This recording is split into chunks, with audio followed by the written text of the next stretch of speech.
contest. They dropped to 23-20, and they are now 5 games back. So the Goldeyes, in some ways, they've got the hammer in their hands right now. They can drop the RedHawks 6 back, and they can finish off this 4-game sweep. Now, of course, the two teams will play again head-to-head at Newman Outdoor Field, where the RedHawks are very, very successful. But Goldeyes have a lot of momentum right now. They've not only won 4 in a row, but they've won 9 of their last 11, and they improved to 20-14 in 2014. So right now, a 5-game lead over the RedHawks and a 5-game lead over the St. Paul Saints were idle tonight. The Saints lost yesterday against the Sioux Falls Canneers. They were swept in a 3-game series. They have dropped 9 of their last 11 games. Winnipeg takes the opener of our doubleheader 8-3. A couple big games from Tyler Kuhn and Casey Arthur, and good pitching once again led by Matt Jackson, who picks up his 6th win of the year, tying him for the American Association lead. We'll take a break and come back with more here on the Sports Select postgame show on Jewel 101. You know, shopping for new clothes really shouldn't lead to an existential crisis. Why? Just why? Find your fit at Sargent Blue Jeans. Choose from your favorite brands like Silver, Levi's, Buffalo, and Dickies. Sargent Blue Jeans carries specialty and hard-to-find sizing with on-site alterations while you wait. You don't have to settle for good enough when you can get the perfect fit. For the best in casual and work clothes, hit a home run with Sargent Blue Jeans, located on the corner of Sargent and Valor. The Stars are coming to Shaw Park this summer as the Winnipeg Goldeyes host the first ever 2-day American Association All-Star Celebrations. July 28th and 29th, catch all the action. Skills competition, home run derby, parties and autograph sessions, all-star luncheon featuring Fergie Jenkins, and of course, the All-Star Game. Play ball! Tickets are on sale now. Get yours before they're gone. Visit Goldeyes.com. The Best Western Plus Winnipeg Airport Hotel is dedicated to making your stay as easy and carefree as possible. With over 8,000 square feet of meeting space and 213 guest rooms, the Best Western Plus can accommodate events large and small. Their on-site catering team and event planners offer customized menu options and expert service. Book your next corporate event, wedding, or conference at the Best Western Plus Winnipeg Airport Hotel, 1715 Wellington Avenue, or call 204-786-0687 for more information. CIBC and the Winnipeg Goldeyes have partnered to fight cancer. On Sunday, October 5th, CIBC and Goldeyes employees, friends, and family will be running in communities across Canada for a future without breast cancer. Shaw Park, the home of the Winnipeg Goldeyes, will be your local run site for the Canadian Breast Cancer Foundation CIBC Run for the Cure. For more information, to register to run or make a donation, go to CIBC.com. Let's run for a future without breast cancer. Join in Sunday, October 5th at Shaw Park. What should we bring to the lake for dinner tonight? Something easy that we can throw in the cooler. Turkey. Granny's Poultry introduces their seasoned boneless turkey breast. Sounds good. Really good. Pick up a Granny's frozen seasoned boneless turkey breast from your neighborhood grocery store. Throw it in the cooler, and by the time you get to the lake, it's barbecue ready. Granny's Poultry, your local poultry farmer's own cooperative. To find a retailer or for simply delicious recipes, visit grannys.ca. Granny's, good-natured. Support your own, the Goldeyes. And Fort Garry Brewing. Located right here in Winnipeg, Fort Garry Brewing is Manitoba's #1 brewery, crafting a full spectrum of delicious beers and ales, including the award-winning Fort Garry Dark and the fan-favorite Fort Garry Pale, both of which are available at Shaw Park, so cheer on the home team. Fort Garry Brewing, Manitoba made, Manitoba's own. At MTS, we know there are lots of things that can keep you awake at night. But worrying about internet overage charges shouldn't be one of them. With MTS, you get unlimited internet on all our personal plans. So you never have to think about how much data you're using and how much it's going to cost you. Surf, download, and stream all you want for as low as $20 a month for the first 3 months and rest easy. Conditions apply. Visit your nearest MTS Connect store for details. Hi, this is Ivan Saper, owner of Saper Agencies. We offer personal, business, automobile, and travel health insurance. But it's how we sell that makes us different. We strive to remain on the cutting edge of technology and product innovations. We promise you quick, efficient, and effective solutions and 100% satisfaction. See us today, and we'll find you the right solution at the right price. Remember, your best insurance policy is our experience. Saper Agencies, 2188 McPhillips. Call 694-6787. And now, back to Winnipeg Goldeyes baseball on Jewel 101. Back to Shaw Park here on our first edition tonight of the Sports Select post-game show. The Winnipeg Goldeyes take the opener of tonight's doubleheader for the rival Fargo-Moorhead RedHawks by a final score of 8-3. The Goldeyes with a victory have won 4 straight games. For a third time this year, they improved to 27-14, adding to their league best winning percentage. They enter today with a top record in the league at 26-14, a win percentage of .650 after Wichita lost back-to-back games. So the Goldeyes, the top mark in the league right now. They lead the RedHawks and the Saints by 5. They've got a chance to drop Fargo-Moorhead 6 back and sweep the RedHawks for the first time in a regular season series since the end of 2011.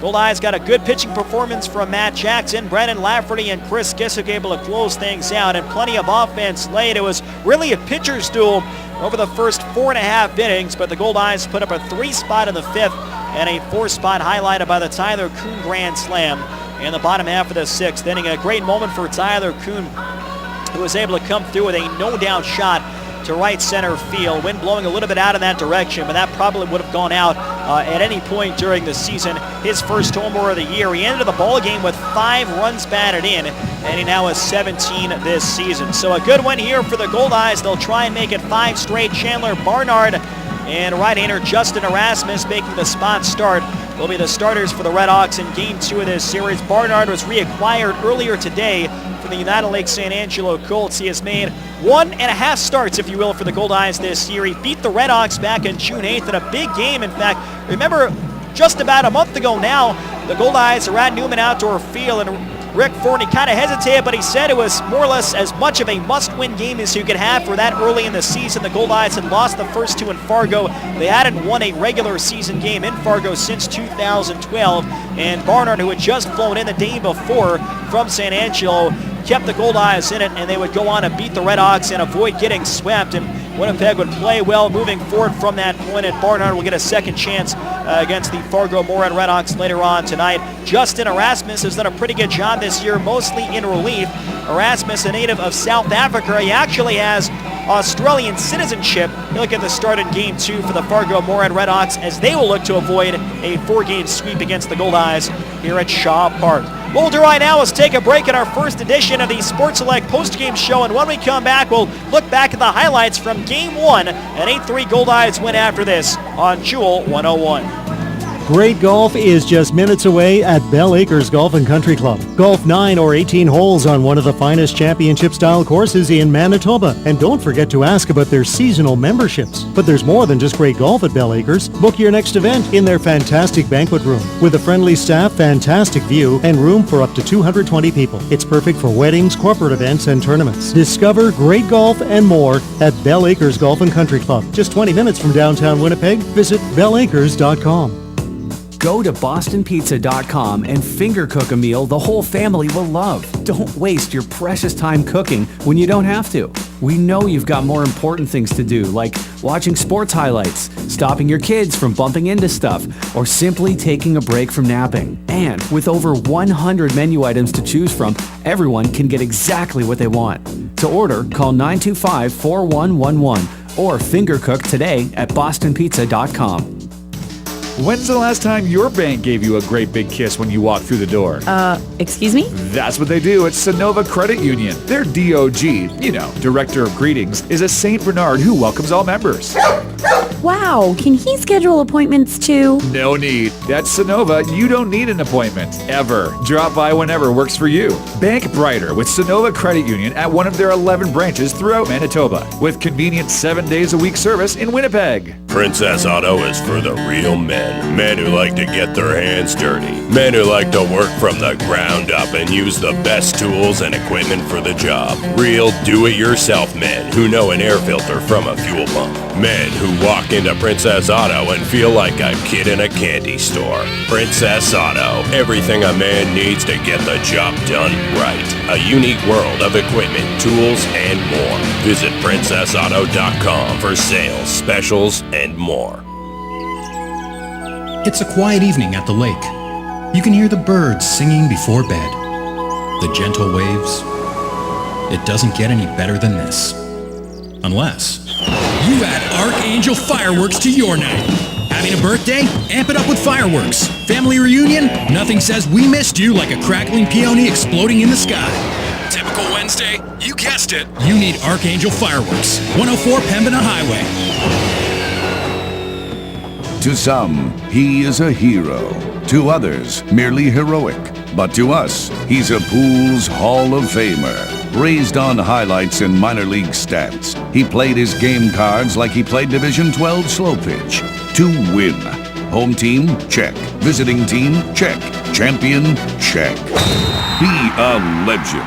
With Sports Select, Pools players won over $7 million last year. Pick the winning teams today at your lottery retailer. Remember, keep it a game. The rebates are back! The rebates are back! What? The rebates from Reliance Superior Heating and Air Conditioning are back, and I'm not missing out on the great savings this year! The rebates from Reliance are back by popular demand. Right now, when you buy a high-efficiency Lennox furnace and air conditioner from Reliance, you get $2,000 back in rebates. Call Reliance Superior Heating and Air Conditioning now at 204-697-5666 or hurry over to RelianceSuperior.ca today.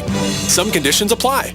Stay informed on all the latest news and entertainment with the Winnipeg Free Press. The Winnipeg Free Press gives you the most in-depth local, national, and international news coverage, unrivaled coverage of the arts, and the best in sports. And as the winner of the Canadian Journalism Foundation's 2013 Excellence in Journalism Award, when someone asks, "Where'd you hear that?" and you answer, I read it in the Free Press. you can always count on having the full story. The Winnipeg Free Press, there for you. And now, back to Winnipeg Goldeyes baseball on Jewel 101.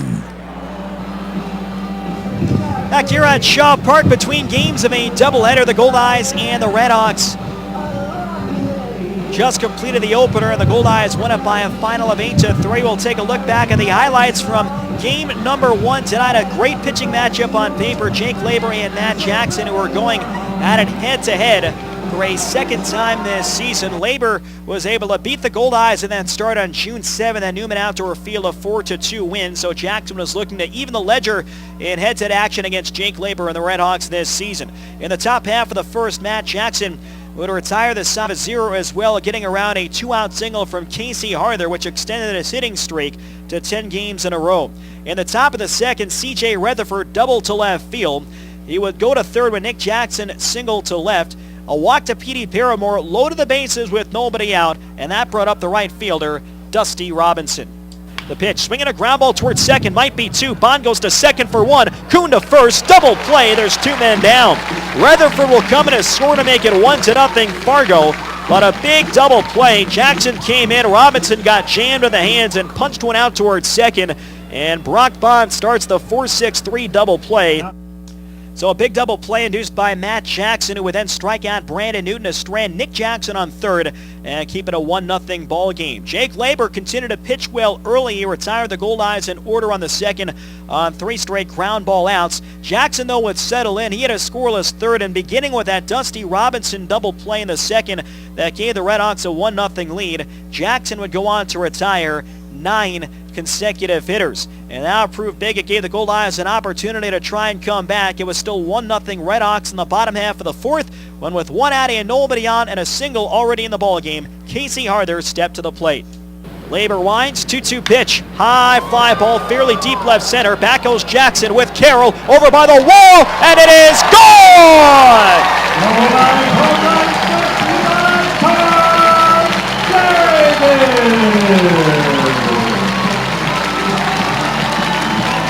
Casey Harther ties the game with a monster home run to left center field. His 4th home run of the year, and the Goldeyes have drawn even at 1-1 in the bottom half of the 4th inning. That was thumped by Casey Harther, left center field, his 4th homer, all of which have come at Shaw Park early on this season, and a tie the game at 1. Jackson got into a bit of a jam in the top of the 5th. In the top half of the 5th inning, an error charged to Ryan Pineda sent Dusty Robinson a second as the go-ahead run. Brandon Newton then singled to right center on a bloop that put runners on the corners with 1 man down. Tim Albert stepped up, and he had a broken bat line drive to second. You thought that Bond might have a chance to catch it, but because it started to fade into the slower spin of the ball. Bond was able to play it on a hop, had an idea where that ball would bounce. He grabbed it and started a 4-6-3 inning-ending double play. A smart play by Bond at second base, and that would keep it a 1-1 contest going into the bottom half of the fifth inning. So a 1-1 score with one out. Ryan Pineda would draw a walk. Pineda took second when Jordan Guida ripped a single to left field. The next batter was the shortstop, Tyler Kuhn.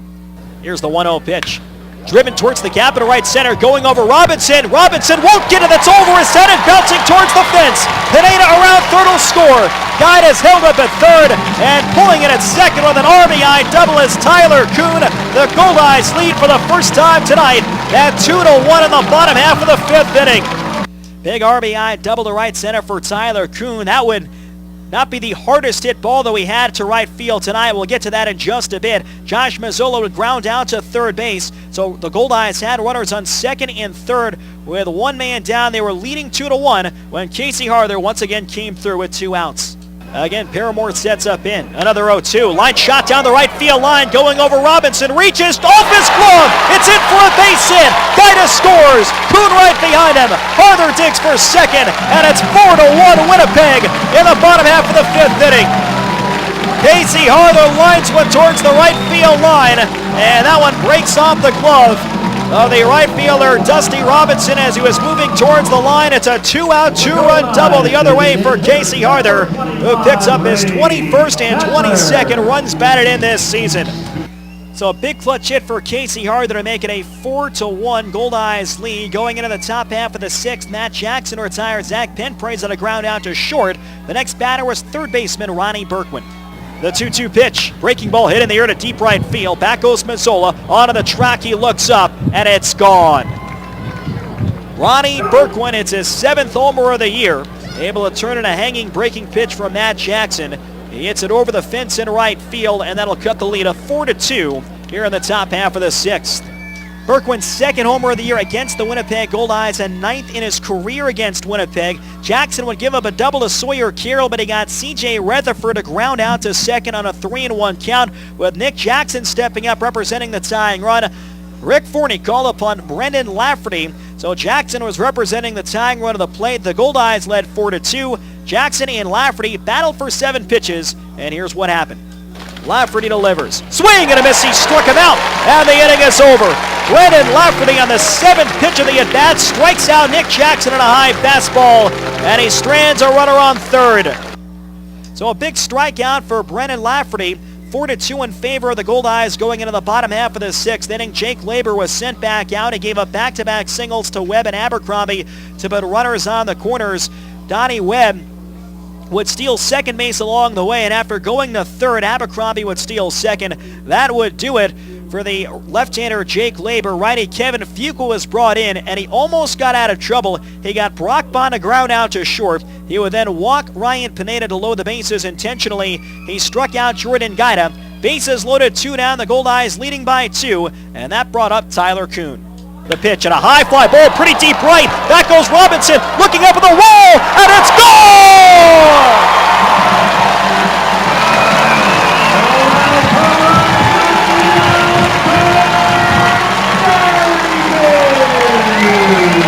Tyler Kuhn with the Goldeyes' first grand slam of 2014. A no-doubt shot to deep right field, his first home run of the year. And the Goldeyes have blown it open at 8-2 in the bottom half of the sixth. So a 5 RBI game for Tyler Kuhn, his first homer of the year, and it's the Goldeyes' first grand slam of the season. Chris Kissick would take over in the top half of the seventh. They gave up a solo shot to P.D. Paramore that cut the lead to 8-3, but retired the next 3 in a row, including a called third strike on Tim Alberts to finish off the Goldeyes' 4th consecutive win, an 8-3 triumph over the RedHawks as the Goldeyes increased their league-leading winning percentage to 27-14. The RedHawks have lost 5 in a row, their longest losing streak of the year, and Fargo is now 23-20 on the season and 5 back of the Goldeyes in the North Division. Those are the highlights from game number 1. Earlier today, we had a chance to talk with left-hand pitcher Brendan Lafferty in his 2nd year with the club, and he leads the league in appearances. Lafferty got the big strikeout of Nick Jackson in game 1, and we'll take a listen to that talk with Brendan Lafferty right here on Jewel 101. The only thing better than taking in a Goldeyes game is taking to the water. Now you have a chance to breeze across the lake in your very own Alumacraft boat at select. Starting momentarily here in downtown Winnipeg, and right now we're joined by Goldeyes relief pitcher Brendan Lafferty in his second year with the club, and off to another great start. And Brendan, another long workload he went into yesterday, still leading the league in appearances. He did that last season, and it's got to be fun just to get there almost every day and pitch. Yeah, I mean, in my opinion, it's my favorite thing to do. So I love being, available every day and coming to the park and expecting to play. And I want to ask you about your changeup. You showed me a couple weeks ago actually how you had gripped it. It's one of the more unique grips I've ever seen for a changeup. Give us an idea of kind of how that started and how long it took you to kind of get the feel down for that pitch over the last number of years.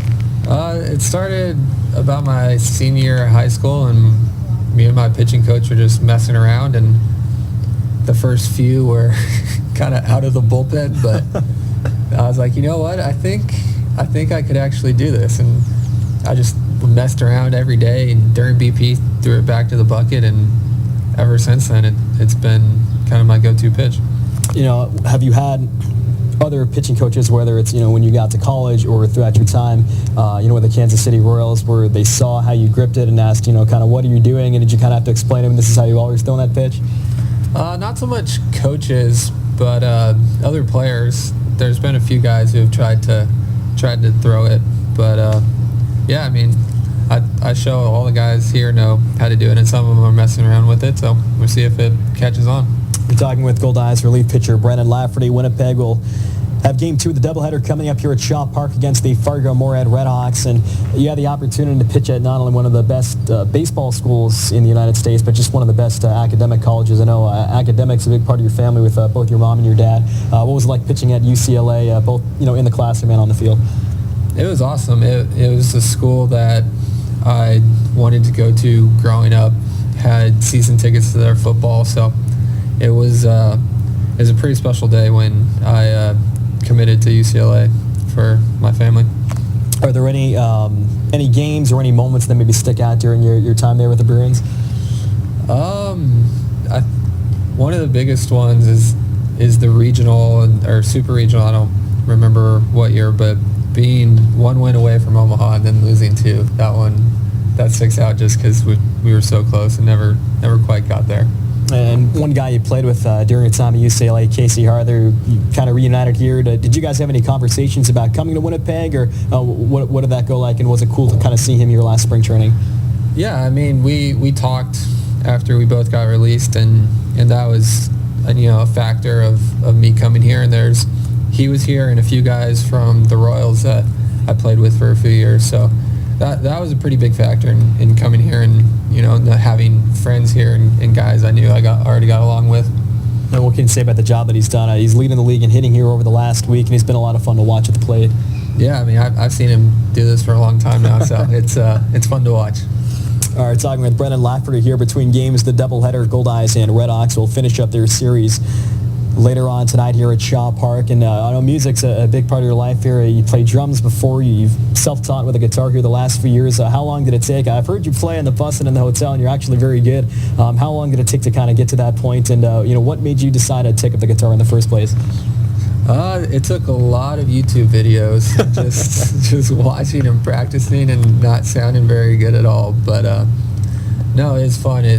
Music is a good escape for me, especially off the field, whether it's good or bad. It's something that I can just kind of channel all my energy and everything into and escape for a little bit.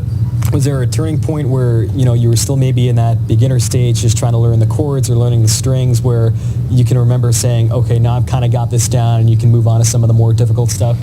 Yeah, I think especially with guitar, you learn in stages, but I think once I got bar chords down, I was finally like, yes, I can actually do something with the guitar now, because bar chords, they were the worst to learn. But yeah. So you play drums, you play guitar. I guess you said you're not much of a singer, though, in your opinion? No, that's one thing I don't do. Okay. Well, so playing guitar, give us an idea. What are some of the bands that you enjoy listening to, the genres of music, some of the stuff I've heard you play? It's, again, very, very good, and you kind of fit into many different categories of music.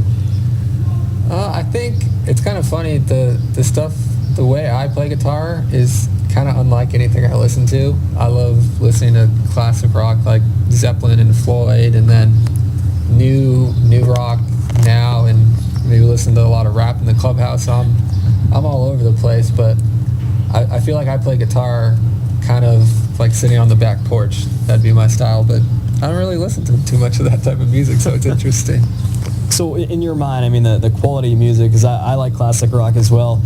The last 20 or so years, save for maybe one or two bands, it's not as good as, say, it was in the 60s, 70s, maybe even the early part of the 80s. In your mind, what's the biggest thing wrong with music here today in the 21st century?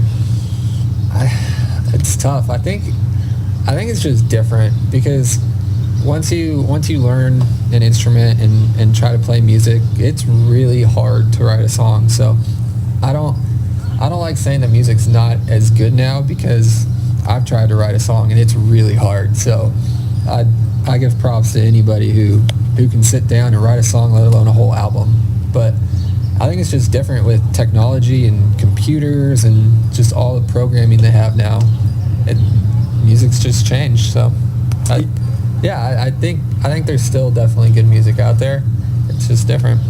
You mentioned a band earlier, Led Zeppelin. Many consider them the greatest rock band of all time. Do you think we'll ever see another band like that in our generation, or maybe 30, 40 years from now? I think music's just all an opinion. If you ask people now, I'm sure they'd say there's bands like that around now. So I don't know if there's a band that I will like as much as them, but I'm sure the world will. Anyone from, say, contemporary music, 1990s, 2000s, any of those bands that you prefer, you like, maybe not as much as Led Zeppelin, but any bands from that generation that you enjoy? Yeah, I love music from the 90s and early 2000s. Bands like Canadian band Our Lady Peace is one of my favorite bands. I love a band called Brand New.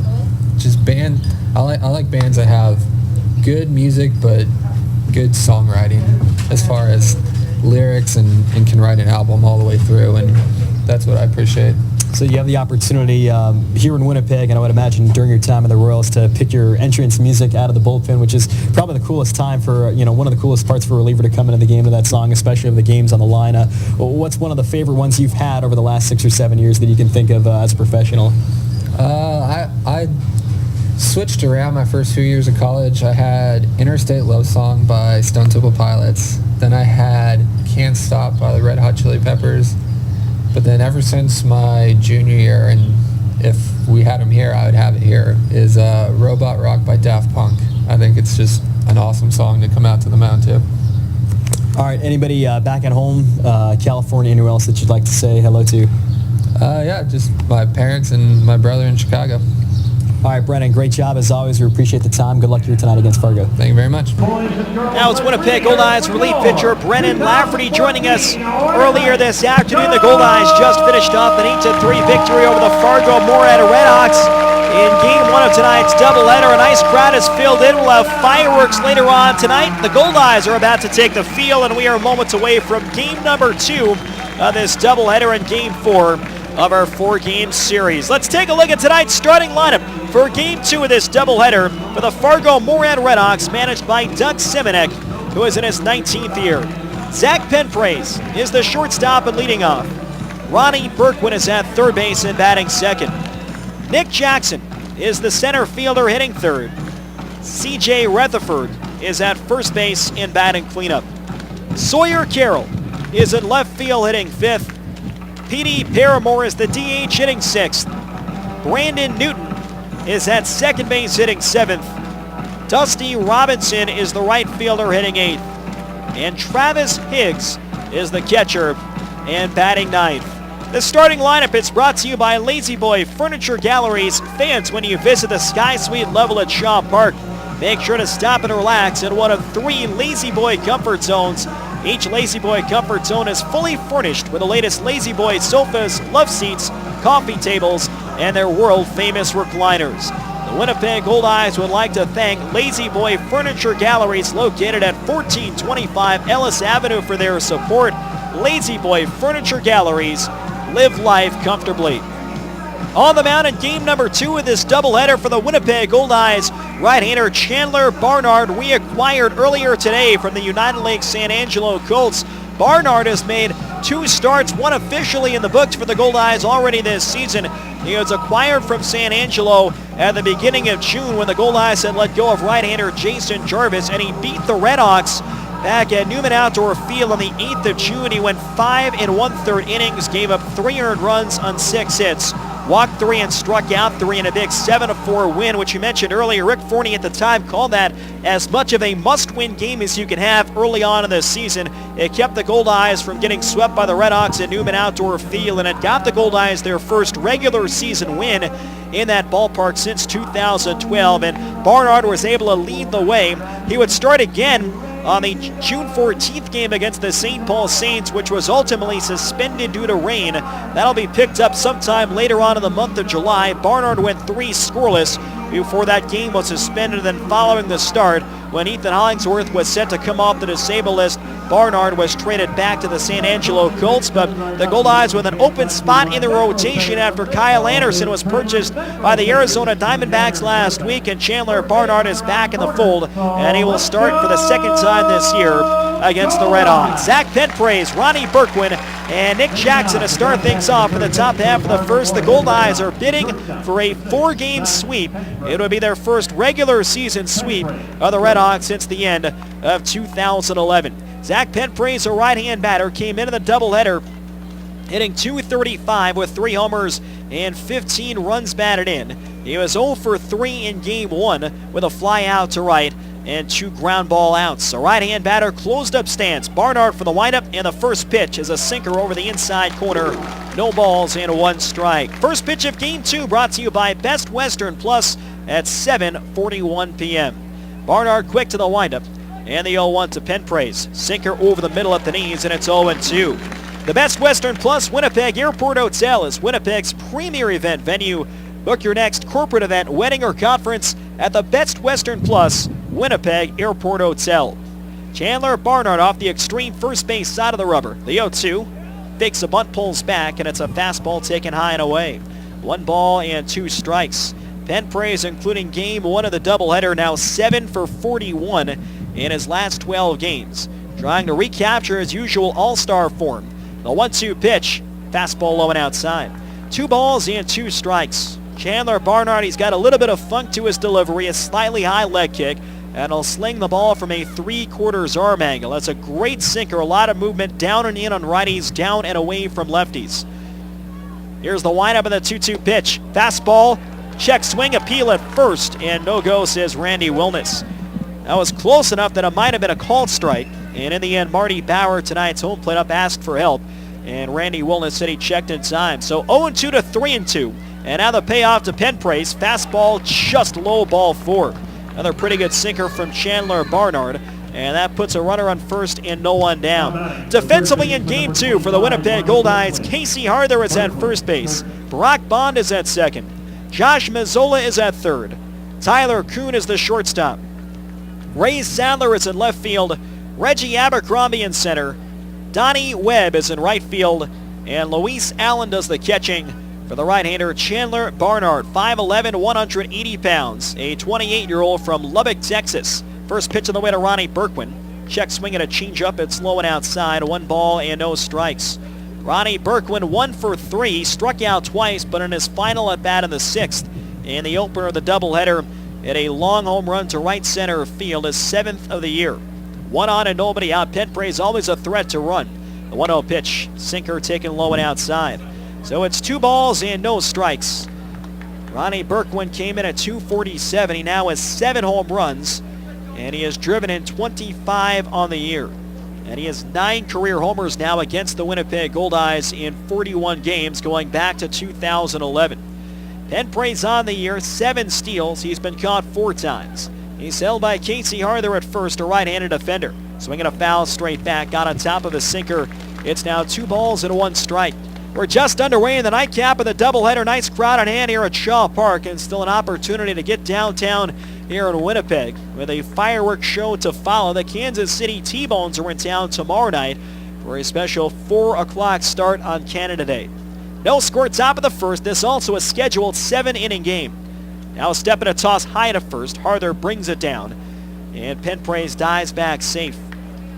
The RedHawks did not have a stolen base in the opener of the series. They are 30 for 38 as a club this year. They've got some guys who can run. Penn Prairie most notably. Sawyer Carroll and Brandon Newton also have speed.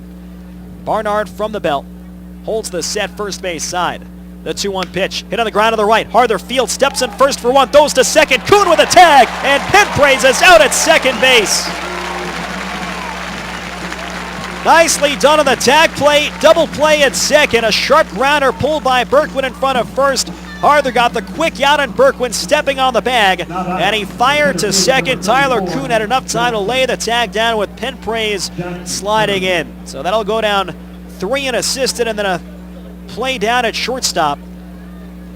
A double play induced by Chandler Barnard, and that's 2 outs and nobody on with Nick Jackson stepping to the plate. Jackson moved into the 3-hole. Sawyer Carroll has been dropped to 5th. Jackson, a left-handed slugger, and the pitch, fastball taken just outside. It's 1 ball and no strikes. Tonight's umpires, Marty Bauer is behind the plate, Randy Wilness at first, and Sean Hicks is at third base.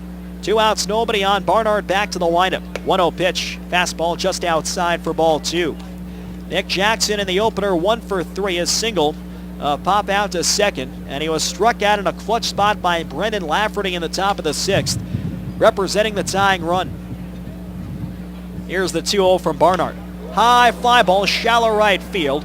In comes Donnie Webb, he's under it. Webb camping, makes the catch, and Chandler Barnard works around the leadoff walk. No runs, no hits, and no one left on base. Middle of the first in Winnipeg. It's the Goldeyes, nothing, and the RedHawks, nothing on Jewel 101.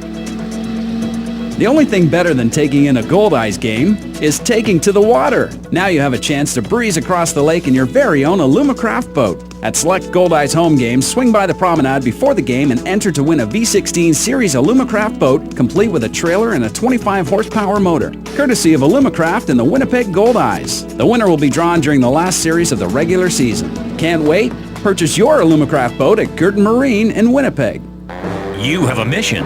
Make summer yours. Master the lawn, own the barbecue, and make the yard into your own private kingdom. And you'll find everything you need to complete this mission at Rona, your destination for all home improvement and renovation needs. Building materials, barbecues, lawnmowers, patio furniture. The only thing you need is imagination and a little know-how. And if you need help in that department, the experts at Rona are available to give you the best tips on your home improvement projects. Rona Home and Garden. What's your next project? Visit Rona.ca. And now, back to Winnipeg Goldeyes baseball on Jewel 101. No score, bottom half of the first in the nightcap of our doubleheader between the Goldeyes and the RedHawks, and we'll take a look at tonight's starting lineup for the Winnipeg Goldeyes, managed by Rick Forney, who is in his 9th season. Tyler Kuhn is the shortstop and leading off. Josh Mazzola is at third base and batting second. Casey Harther is the first baseman hitting third. Ray Sadler is the left fielder and batting cleanup. Donnie Webb is in right field hitting 5th. Reggie Abercrombie is the center fielder hitting 6th. Brock Bond is at second base hitting 7th. Luis Allen is the catcher batting 8th. And Ryan Pineda is the DH and batting 9th. On the mound in Game 2 for the Fargo-Moorhead RedHawks, right-hander Justin Erasmus, a 24-year-old originally from Johannesburg, South Africa, but he has Australian citizenship. In the first pitch, a fastball to Tyler Kuhn high and away. It's 1 ball and no strikes. Erasmus, 11 games this year, 10 in relief. Tonight his second start, and he works out of the stretch with nobody on. The 1-0 pitch, fastball on the outside half, 1 ball and 1 strike. Erasmus is 2-1, a 5.25 ERA. 24 innings pitched, 23 hits, 11 walks, 17 strikeouts, opponents hitting .253. Kuhn rips it, fouled on the right field line. It's now 1-2. Tyler Kuhn, one of the hitting stars in Game 1. A season high, 5 runs batted in. Yeah, the RBI double to go ahead in the bottom half of the 5th inning. And then at the grand slam to right field in the bottom half of the 6th. 1-2 the count. Erasmus comes set. And the pitch, changeup taken high and outside. The count 2 balls and 2 strikes. Danny Gutierrez was originally scheduled to start this game for the RedHawks, but he was released prior to the series opener on Friday. 2-2 on Kuhn. The pitch, high and outside for ball 3. So Tyler Kuhn with 2 hits in Game 1. That gives him 18 multi-hit games on the year. One behind Casey Harder's 19 to lead the team. Erasmus last pitched on Wednesday against St. Paul. The 3-2 pitch popped him up left side on the foul ground. Travis Higgs with a mask off is calling for it, and Higgs makes the catch. 1 away in the bottom half of the first inning. Defensively tonight in Game 2 for the Fargo-Moorhead RedHawks, C.J. Rutherford is at first base. Brandon Newton is at second. Ronnie Bergman at third. Zach Penpraise is at short. Sawyer Carroll is in left field. Nick Jackson in center. Dusty Robinson is in right field. And Travis Higgs does the catching for the right-hander Justin Erasmus, an even 6 foot, 195 pounds. 24 years old from Johannesburg, South Africa. The first pitch on the way to Josh Mazzola is a fastball over the inside half of the knees, and it's no balls and 1 strike. He lives, though, in Queensland, Australia during the offseason and played in the Australian Baseball League this past winter. The 0-1 pitch. Breaking ball down low. It's 1 ball and 1 strike. Josh Mazzola in Game 1 took an 0 for 4. We had 2 groundouts, a pop out, and a fly out to left field. A right-hand batter with a wide open stance. Erasmus from the stretch, the 1-1. Fastball high and inside, 2 balls and 1 strike. Erasmus last pitching Wednesday against the Saints. He would take the loss in relief, 3 1/3, allowed 2 runs, 1 earned, and 2 base hits. And the Saints won 13-5. Sinker over the inside half, 2-2 now on Josh Mazzola. Mazzola has driven in 10 runs in his last 10 games, 3 homers during that stretch, and 8 runs scored. Base is empty, 1 down, bottom of the first. The 2-2 pitch, swinging a ground ball foul outside of third. And it's still 2 balls and 2 strikes. Both teams with the same uniforms. In Game 2 of the doubleheader, the Goldeyes and the alternate Reds. Goldeyes in navy, black lettering in the front. Names in white, numbers in navy in the back. With home white pants, no trim, and the all red caps. Another 2-2. Swung and bounced foul towards the Goldeyes dugout, and Mazzola stays alive in a tough slider from Justin Erasmus. The RedHawks throughout this entire series have worn the traditional road grays. RedHawks in red lettering underline on the front. Red numbers, no names in the back.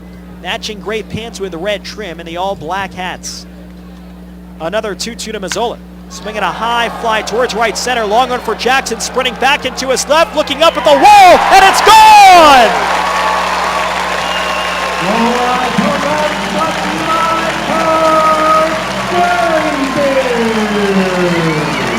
Josh Mazzola with an opposite field home run. He got it cut up in the wind to right center field, and it carries over the fence. His 6th home run of the year and his 2nd in the last 3 games. And the Goldeyes strike first, 1-0 Winnipeg in the bottom half of the first inning. So Josh Mazzola has now driven in 11 runs in his last 11 games, and that'll bring up Casey Harder, who drove in 3 earlier tonight. The first pitch, fastball high and inside, 1 ball and no strikes. And a good battle there. Mazzola had fouled off a couple of tough 2-2 pitches before Erasmus left one over the plate outside. The 1-0 pitch, fastball high and in. It's now 2 balls and no strikes. The wind conditions opposite to what we had on Saturday. Saturday the wind blew hard out to left. Tonight the wind is blowing hard towards the right field line. The 2-0 pitch, high fly ball towards the left field line. Coming on is Sawyer Carroll. Carroll is under it. He battles the wind, and Carroll to his left now makes the catch. 2 outs here in the bottom half of the first inning. 23rd RBI of the year for Josh Mazzola. Winnipeg is now at 3 home runs in this doubleheader, and they have now at 35 on the year, 2nd most in the league to Laredo's 44. Ray Sadler stepping up. Sadler, a right-hand bat, 0 for 3 in game number 1. He's driven in 8 runs in his last 11 games. 1-0 Goldeyes, bottom half of the first. Erasmus from the stretch. In the first pitch, fastball taken low and outside, 1 ball and no strikes. Erasmus's other start came on June 4th at Lincoln, and he pitched well, 4 innings, allowed 2 earned runs on 3 hits, and took a no decision. And the RedHawks would lose that game 3-2. Sinker low and inside, 2 balls and no strikes on Ray Sadler. Came into the doubleheader with 8 homers, 5th most in the American Association, and 24 runs batted in, which leads the Goldeyes. The 2-0 pitch, swing and a foul tip, held by Travis Higgs, 2 balls and a strike. So a couple of adjustments for Doug Simonek in his starting lineup. P.D. Paramore wants to keep his bat, and he's DHing. Higgs is the catcher, and Tim Alberts is now on the bench. The 2-1 pitch, way outside of the slider, 3-1. Goldeyes have Luis Allen behind the plate, and Ryan Pineda at DH for Game 2 of the Twin Bill. For the Goldeyes, it is their second official doubleheader of this season. Here's the 3-1. Outside a low ball force. Ray Sadler draws a 2-out walk, and that'll put a runner on first and 2 down for Donnie Webb, a switch hitter.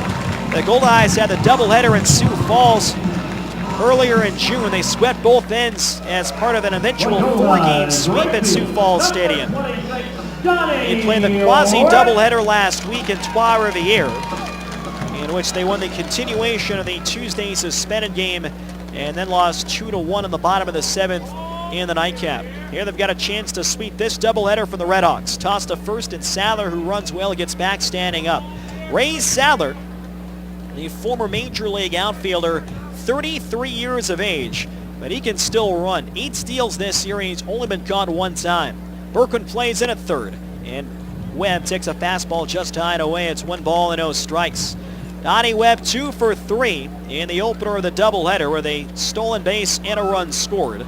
He has scored 17 times in his last 19 games. Switch hitter left-handed. Erasmus is ready. And the 1-0 pitch. High fly ball deep down the right field line. Donovan stays fair right down the line, and it is gone!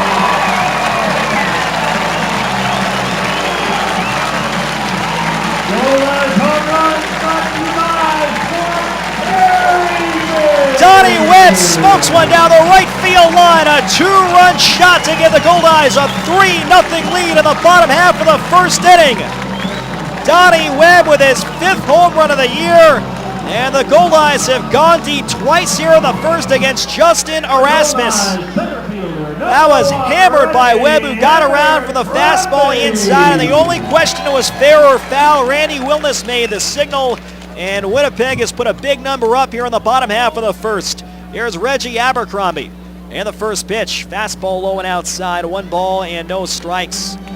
Well, Winnipeg had a couple of long homers against Jake Labor and Kevin Fuqua in the opener. And they have hit 2 more big flies against Erasmus in the nightcap. Mazzola and Webb swinging a foul off to the right side, 1 ball and 1 strike. Goldeyes also coming through in the clutch.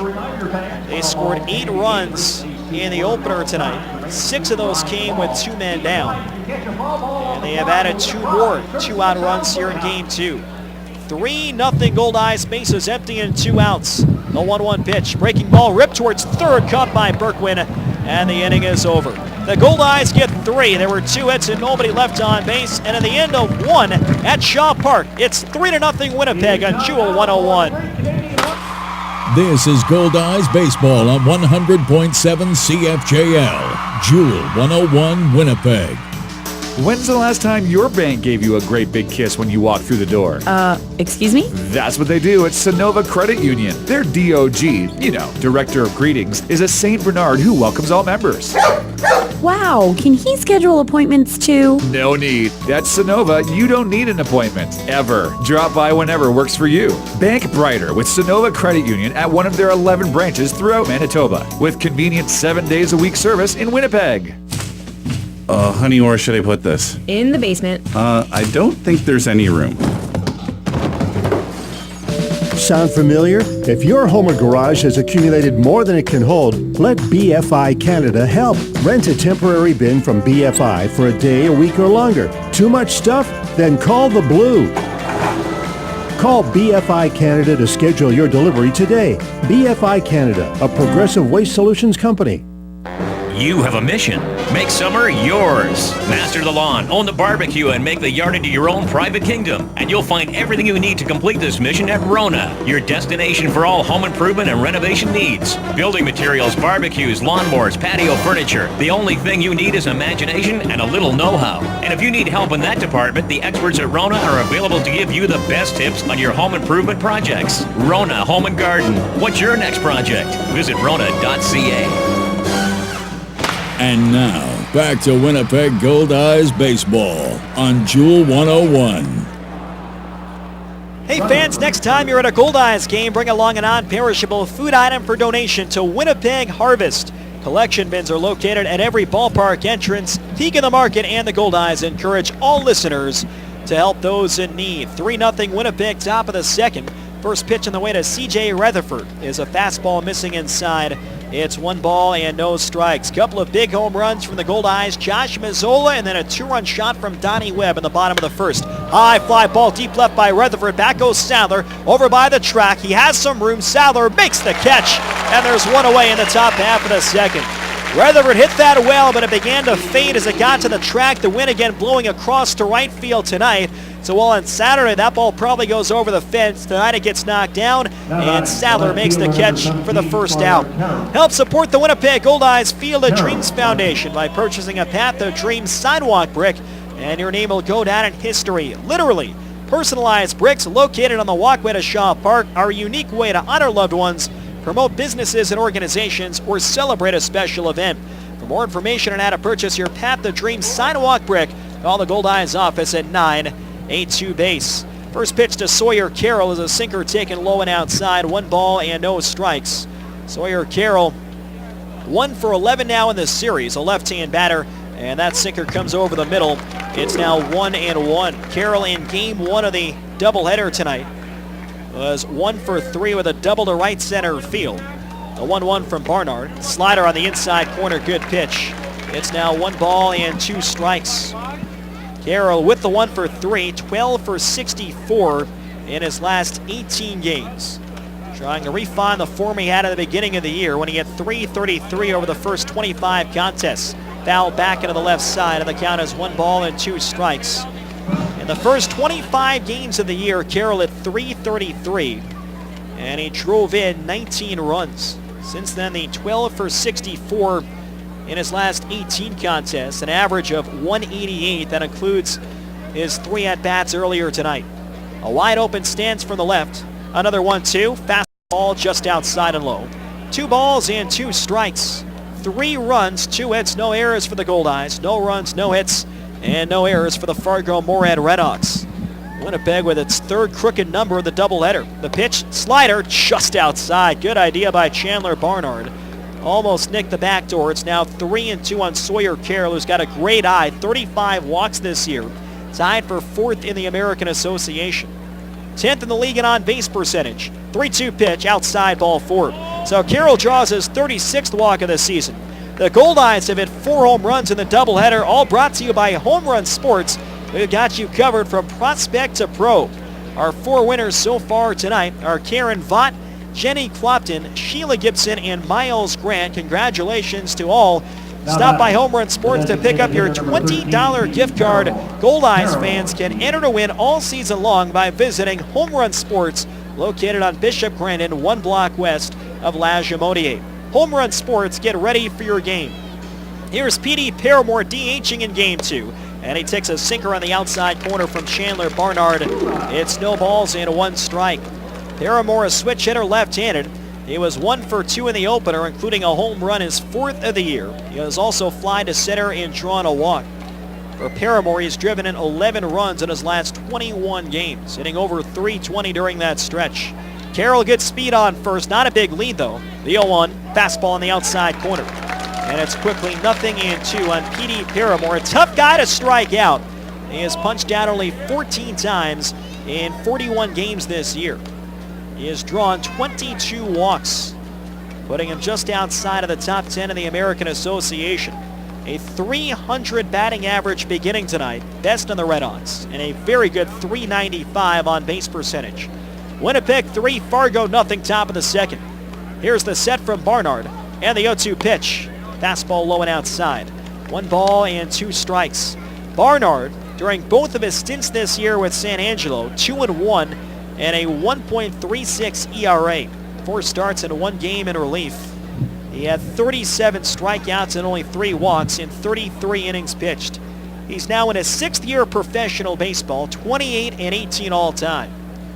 The 1-2. A little bit low with a slider. And it's 2 balls and 2 strikes. Couple of times in this inning, Barnard has just missed that backdoor breaking ball. He had just missed on Carroll.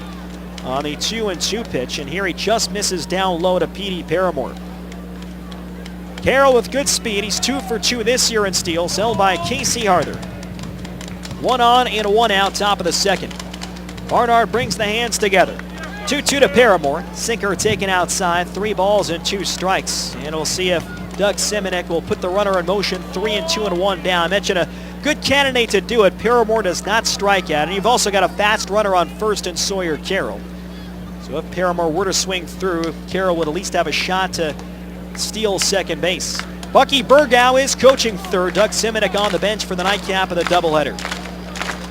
Runner goes 3-2, foul straight back. So Paramore fouled it on 3-2, and that'll send Sawyer Carroll back to first base.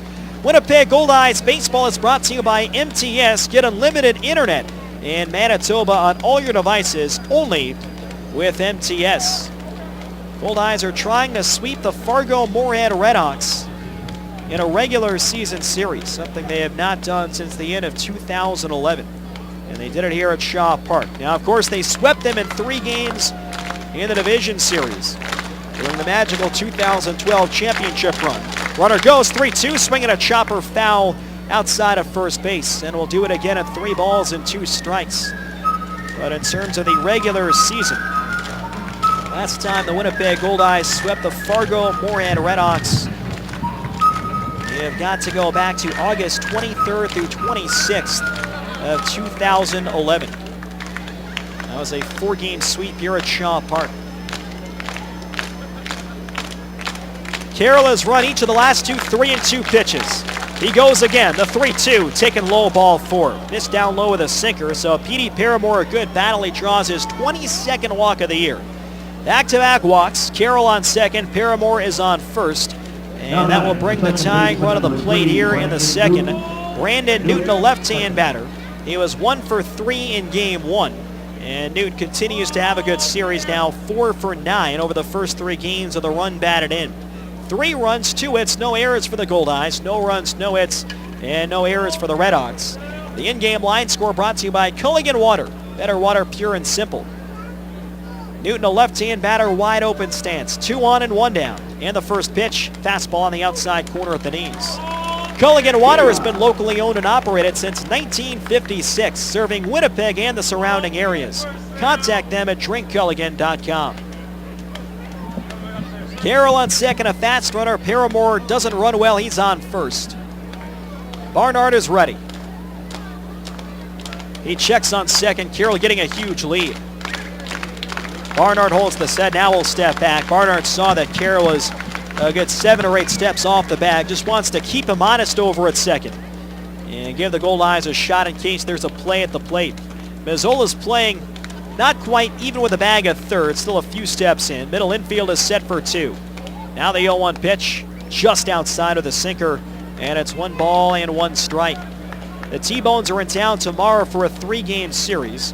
Ethan Hollingsworth, coming off 6 scoreless last week in Trois-Rivières, will face right-hander Andy Noga, having a solid year. He was a true rookie last season for Sioux City. The 1-1 to Newton, just outside. Good fastball by Chandler Barnard. It was a tighter strike zone for Sean Hicks, which was uncharacteristic. The veteran umpire in game 1, and at least early tonight it looked like Marty Bauer is giving both pitchers some leeway off the play. Not on that last pitch though to Newton, who's now in front, 2 balls and a strike. Allen sets up away. Barnard delivers. Check swing, fastball down low. They appeal at third, but Sean Hicks says that Newton held up. So after back-to-back walks, it's now 3-1 on Brandon Newton. Both the walks came on full counts. Carroll, it came in the 7th pitch. For Paramore, it came on the 8th. Now 3-1 on Newton. The right-hander comes ready. 3-0 Goldeyes in the second. Here's the pitch, hit in the air deep down the right field line, hooking towards the pole, moving over Donnie Webb, and that's a foul ball over the fence. It's 3 balls and 2 strikes. So Barnard challenged Brandon Newton. He was out in front of the sinker. And once again, we'll see if Doug Simonek puts the runners in motion. He did it with Carroll on 3 straight full count pitches to Petey Paramore. Newton, another guy who doesn't strike out a ton. 21 times in 38 games played, entering the doubleheader. 3-2 on the second baseman, Brandon Newton. Runners lead first and second. Barnard comes set. They go. 3-2 pitch. Hit on the ground towards the hole. Base hit through to right field. Around third is Sawyer Carroll. Carroll will score. Heading for third is Paramore. And that cuts the lead to 3-1 in the top half of the second. With the runners in motion on 3-2, Brandon Newton grounds one over the wet grass in a shallow right field for an RBI single. His second RBI of the series and his 8th of the year. And that puts the tying runs on base in the top half of the second inning. So Carroll ends up scoring easy since he was in motion on that 3-2 pitch. Paramore goes first to third. And Brandon Newton is now 5 for 10 in this 4-game series against the Winnipeg Goldeyes. First and third and one down. Newton a base running threat. 4 for 5 in the year in steals. Here's Dusty Robinson hitting 8th. A right-hand batter with excellent power. Barnard comes set. And the first pitch. Sinker misses just outside and low. It's 1 ball and no strikes. Robinson was 0 for 3 in game 1 of the doubleheader. He is now 0 for 7 in the series. Might take him a few at-bats or a few games to get the timing down, but he figures to be a big-time power hitter for the RedHawks for the rest of the year. Sinker low and inside, and it's now 2 balls and no strikes. Robinson drafted in the 10th round by the Oakland Athletics in 2011. Out of Fresno State, he just missed the Bulldogs College World Series Championship. That was in 2008. Robinson's freshman year was in 2009. He had 3 great seasons. In fact, he was a Western Athletic Conference All-Star all 3 years before getting drafted as a junior in 2011. And he has hit as many as 27 home runs in a single year. Did that 2 years ago, 2 stops in the A's chain. He had 21 last season, and he hit 8 in 66 games this year for the High A Stockton Ports in the California League. Rick Forney went out to have a talk with the right-hander Chandler Barnard. Petey Paramore is on third base. Brandon Newton, the tying run, is on first with 1 down. An extra base hit could tie it. And Robinson, as we mentioned, with very good power. Goldeyes 3, RedHawks 1, top half of the second. Robinson did ground into a double play in game 1 of the doubleheader. That could help Barnard escape this inning. Here's the 2-0 pitch. Swinging a ground ball foul. Got on top of the sinker. And it's now 2 balls and a strike. Get your group of 25 or more together for a Goldeyes game. Our group packages suit everyone from a family gathering to the team at work that wants to share in the experience of exciting Goldeyes baseball. These packages are full of benefits just for your group. Seating is available in all areas of Shaw Park. Here's the 2-1 pitch. Swinging a ground ball foul again down the left field line. And it's now 2-2. Call our group department at 982 base and let one of our event experts look after the details of your next outing. Don't forget to ask about our group picnic packages or the Goldeyes patio deck. First and third, 1 out. We're in the top half of the second. A run is home. 2-2 now on Dusty Robinson, who crowns the plate. Barnard is ready. The 2-2 pitch. Swing and a foul tip. He just got a piece. Barnard with a nasty sinker down and in, and Robinson barely stays alive. It's still 2-2. Marty Bauer signaling for the foul ball, and Robinson will step back in from the right side of the plate. Travis Higgs, who played in the ball game Friday, waits on deck. On third is Petey Paramore. Brandon Newton on first and 1 down. Wind continues to whip towards the right field line. Barnard is ready. Allen setting up away. Another 2-2. The runner goes. Check swing. Throw to second base. The tag by Bond. And out at second is Brandon Newton.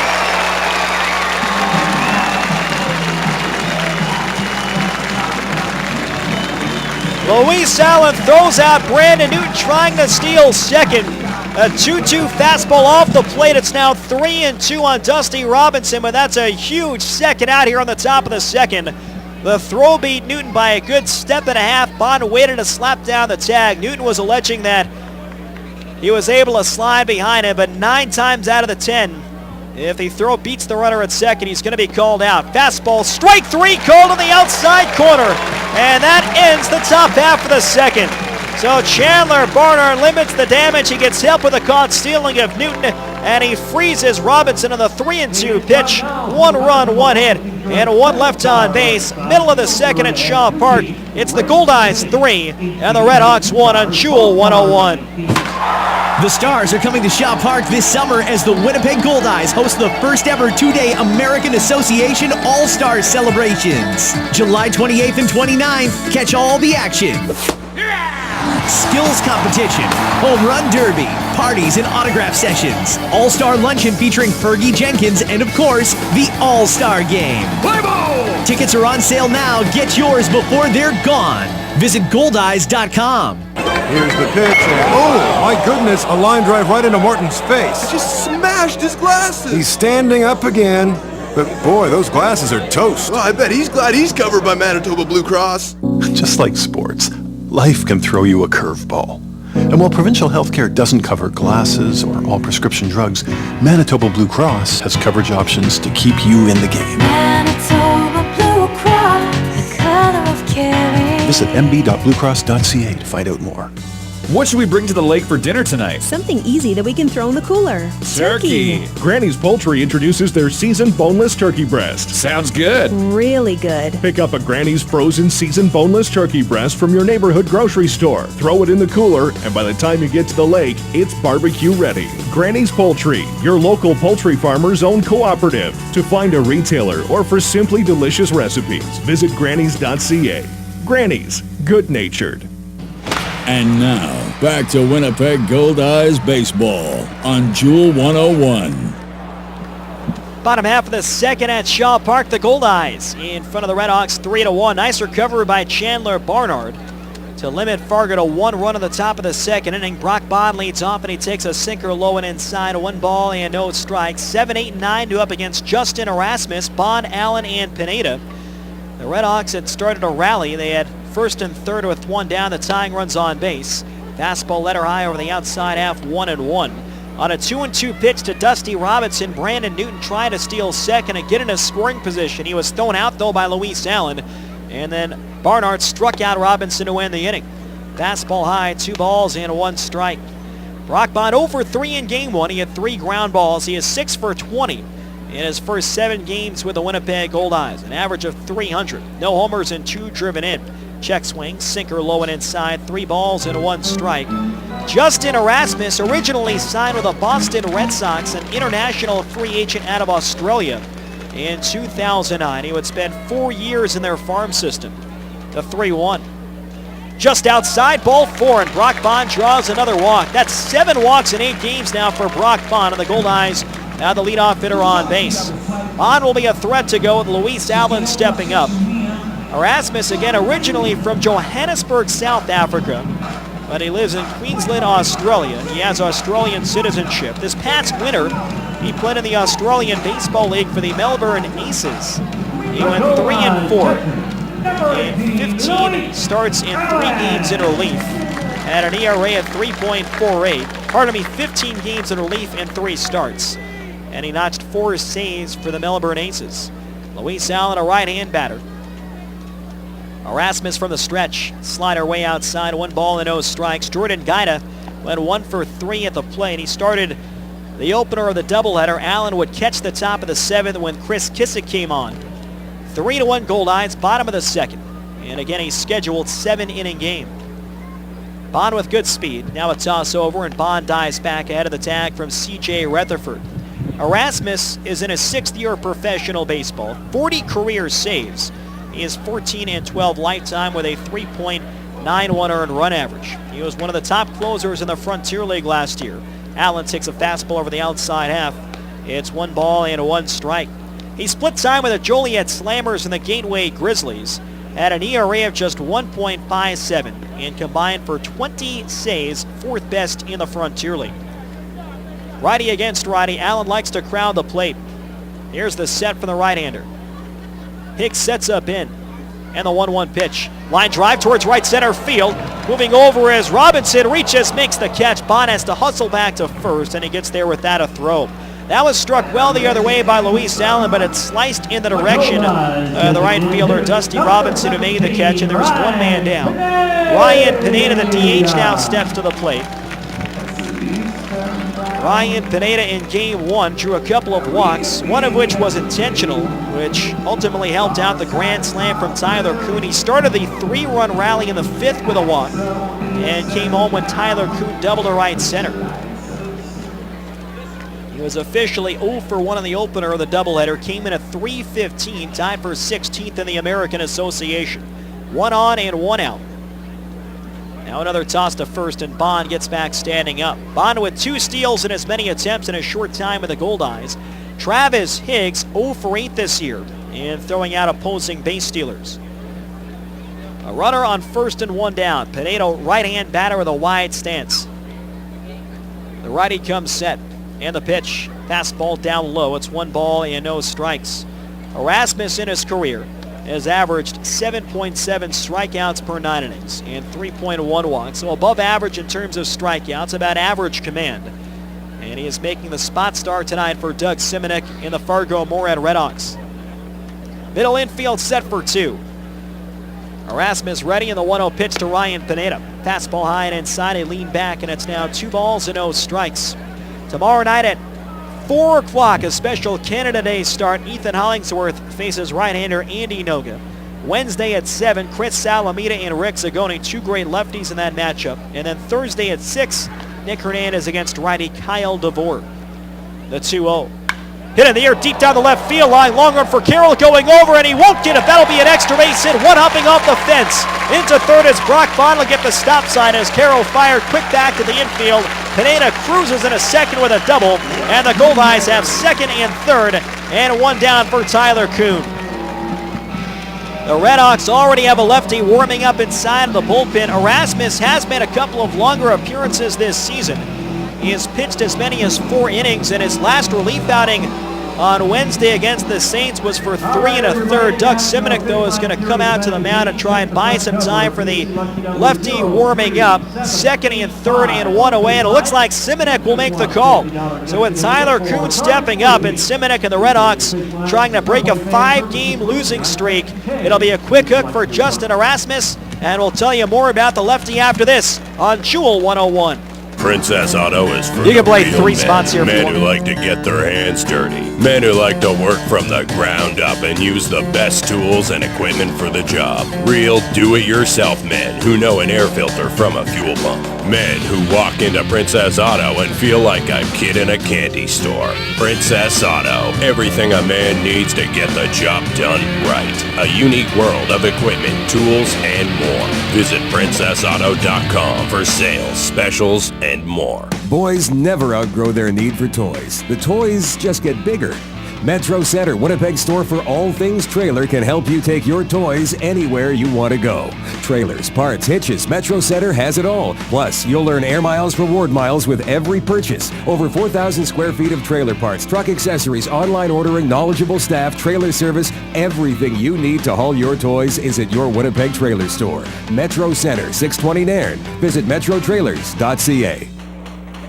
I'm off to the UPS store.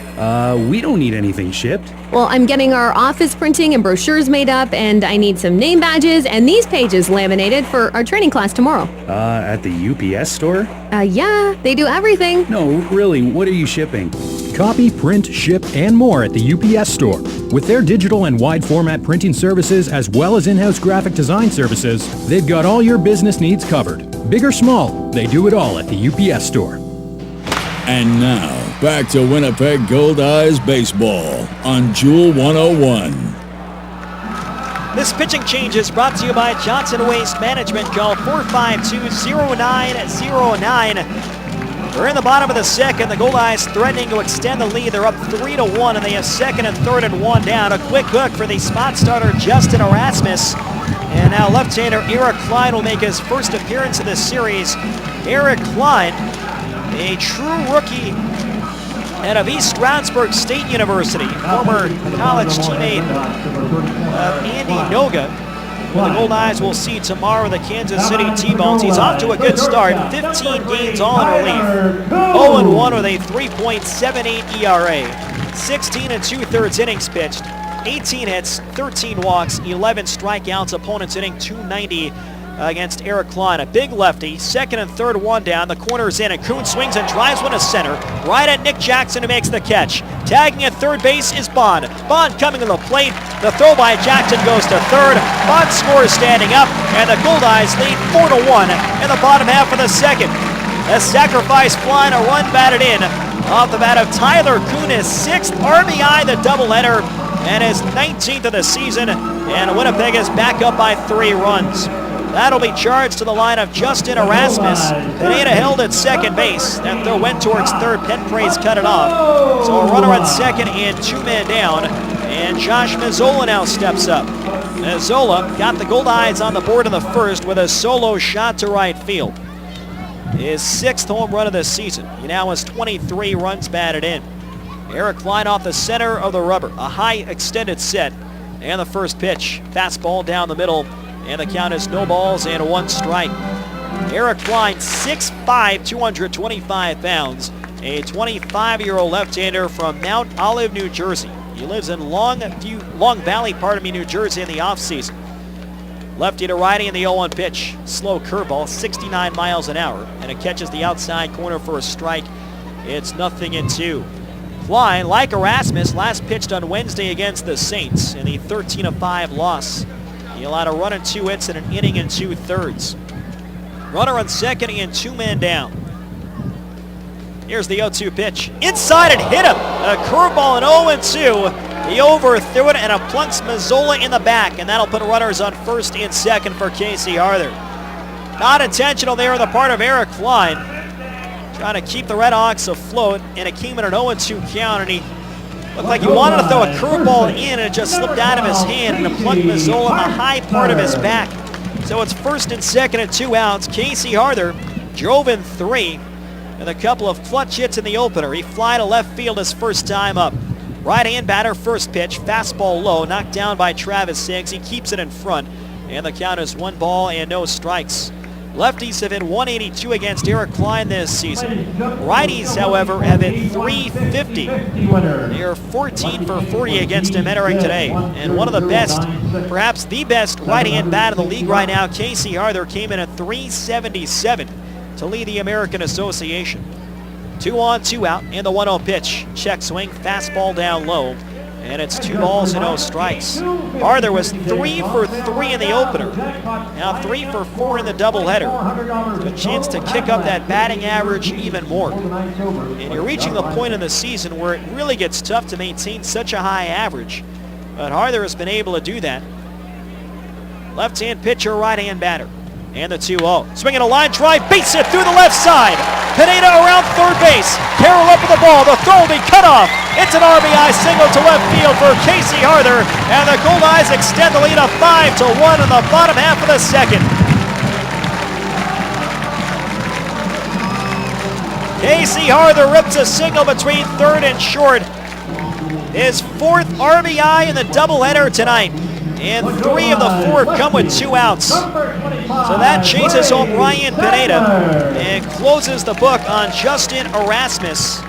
He is charged with all 5 runs in an inning and a third. 3 hits, 2 walks, no strikeouts. He threw 37 pitches. Now Mazzola on second, Arthur on first. And Ray Sadler takes a fastball down low. It's 1 ball and no strikes. Klein finished at East Stroudsburg State in 2012. He was 1-2 in 36 innings. Sadler, a right-hand batter who crowds the plate. The pitch. Fastball low and outside. It's now 2-0. He registered 25 strikeouts. He did have 32 walks at East Stroudsburg. He also spent a year at Iowa Western Community College, winning a championship in 2010. And played 2 years at the University of Buffalo in upstate New York. The pitch, high and outside, 3 balls and no strikes. Mazzola on second, Arthur on first. The responsibility of the 6'5" left-hander Eric Klein. 5 runs, 4 hits, no errors for Winnipeg. 1 run, 1 hit, and no errors for Fargo-Moorhead. Infield is shifted to the left against Ray Sadler. And the 3-0, swing and a miss. And that's knocked in front by Travis Siggs. So Sadler tried to bust it open. Surprised Klein with a 3-0 swing. And it's now 3 balls and a strike on the Goldeyes left fielder. He's hit 8 homers this year. He has 24 runs batted in. Went deep in a big spot in the 7th inning on Saturday. Goldeyes have jumped out of the gates early tonight against their arch rivals. 2 on and 2 out. The 3-1 is Sadler. High and inside, ball 4, and that'll load the bases for Donnie Webb. That's the 3rd walk and the 4th free pass issued by RedHawks pitching. And the bases are full for Donnie Webb, who in the first smacked a 2-run homer deep down the right field line. His 5th of the year, and Webb has a chance to really put the Goldeyes in good position early on tonight. Freddie Flores, the first-year RedHawks pitching coach, has gone out to the mound to talk with the lefty Eric Klein. The home run hit by Webb came from the left side of the plate in the first. He will bat right-handed here in the bottom half of the second. 5 homers and 19 driven in this season for Donnie Webb, who has now also scored 18 runs in his last 20 games. It's a quick shot for Flores, but the catcher Higgs hangs out for an extra minute. Arnie Bauer breaks the conversation up, and he and Higgs will walk back behind the plate. Goldeyes 5, RedHawks 1 in the bottom half of the second of a scheduled 7-inning game. The bases are loaded with 2 outs. Josh Mazzola's on third, Casey Arthur on second, Ray Saller on first, and 2 down. Webb swings, grounds one out to short, tough up, backhanded by Penpraise, goes the short way to second, and it's just in time to force out Ray Saller, and the inning is over. But the Winnipeg Goldeyes had 2 more runs. There were 2 hits and 3 left on base, and at the end of 2, here at Shaw Park, it's 5-1 Winnipeg on Jewel 101. You know, shopping for new clothes really shouldn't lead to an existential crisis. Why? Just why? Find your fit at Sargent Blue Jeans. Choose from your favorite brands like Silver, Levi's, Buffalo, and Dickies. Sargent Blue Jeans carries specialty and hard-to-find sizing with on-site alterations while you wait. You don't have to settle for good enough when you can get the perfect fit. For the best in casual and work clothes, hit a home run with Sargent Blue Jeans, located on the corner of Sargent and Valor. Hey, you're looking red and shiny today. It's just the burger sweats, babe. That's not normal. Nah, it's cool. I read the nutrition fact things like you said. I've got enough sodium for like 3 days. It's easy to make the healthy choice at Jugo Juice. Jugo Juice smoothies are made with real fruit and veggies, 100% fruit juice with no added sugar, and no sorbet fillers or purees. So whatever you order, it's loaded with the good stuff. Stop by Jugo Juice at Shaw Park or Polo Park.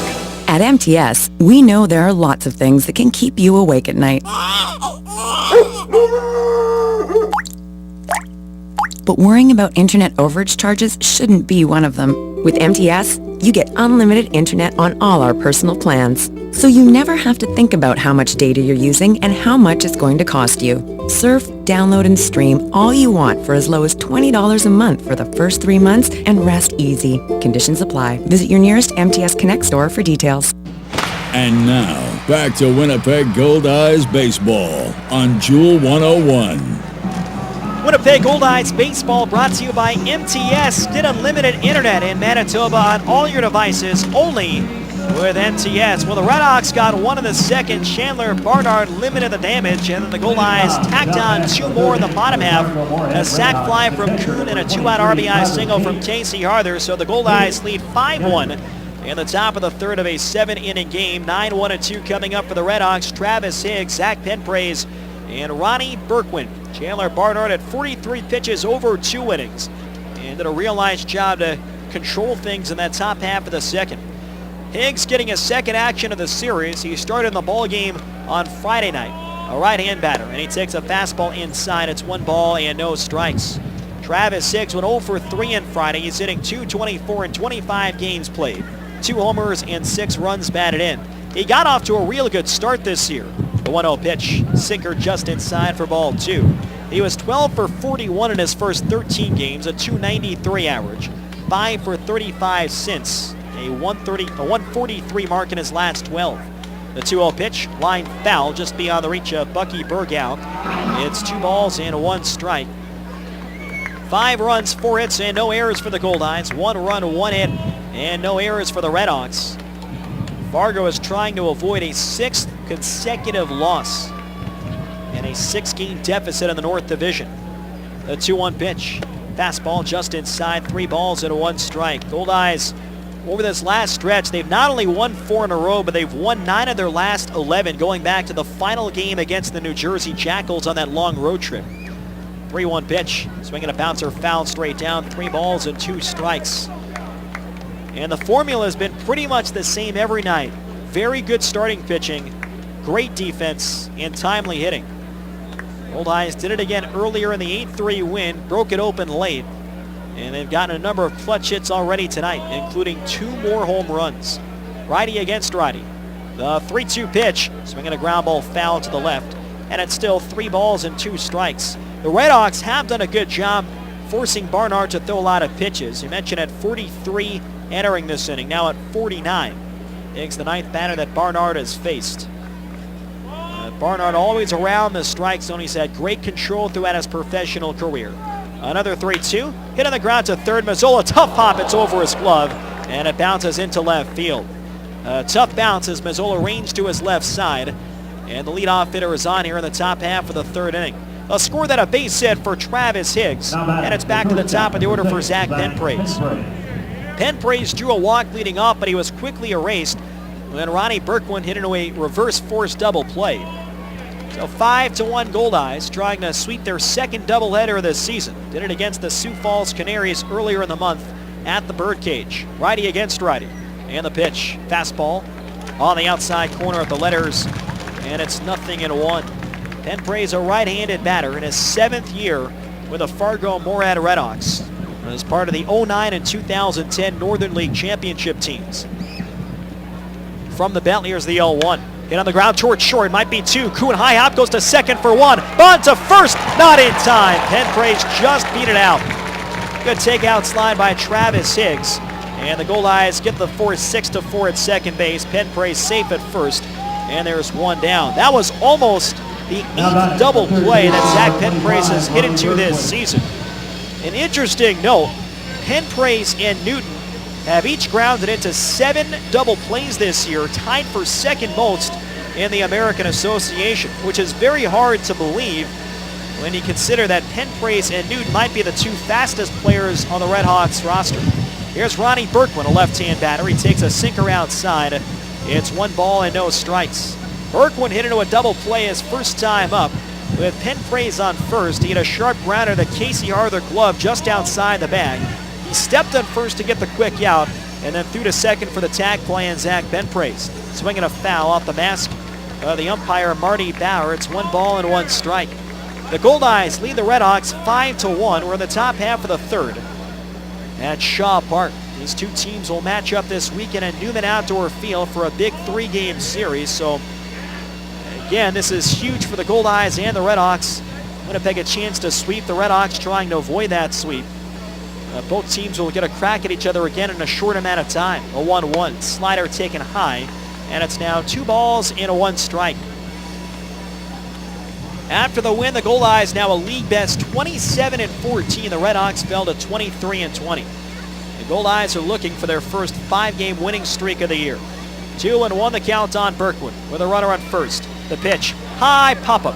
Out towards short, Mazzola backing up along with Kuhn. Kuhn is making the call and makes the catch to his left side, 2 away. Penpraise goes back to first.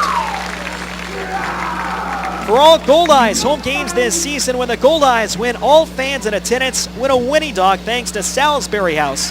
If the Goldeyes win tonight, you can take your game ticket to any of the 7 Sal's Express locations to receive a free Winnie Dog with a purchase of fries. The offer is valid for 7 days following the win, courtesy of Salisbury House. 1 offer per ticket, per person, per visit, not valid at Shaw Park. A runner on first and 2 down for Nick Jackson, 0 for 1. Fly to right his first time up. Penpraise runs, pitch taken outside, and Allen will not make a throw to second base. Penpraise got a good jump, and that's his 8th steal of the year now in 12 attempts. So a runner in scoring position and 2 down for Nick Jackson with a count of 1 ball and no strikes. Jackson, a left-hand batter, has come alive over the last 2+ weeks. .377 in his 15 games prior to the opener of the doubleheader. Swinging a foul straight back, healthy cup. It's now 1 ball and a 1 strike. Jackson, a former top prospect in Major League Baseball and a high-round pick by the Chicago Cubs.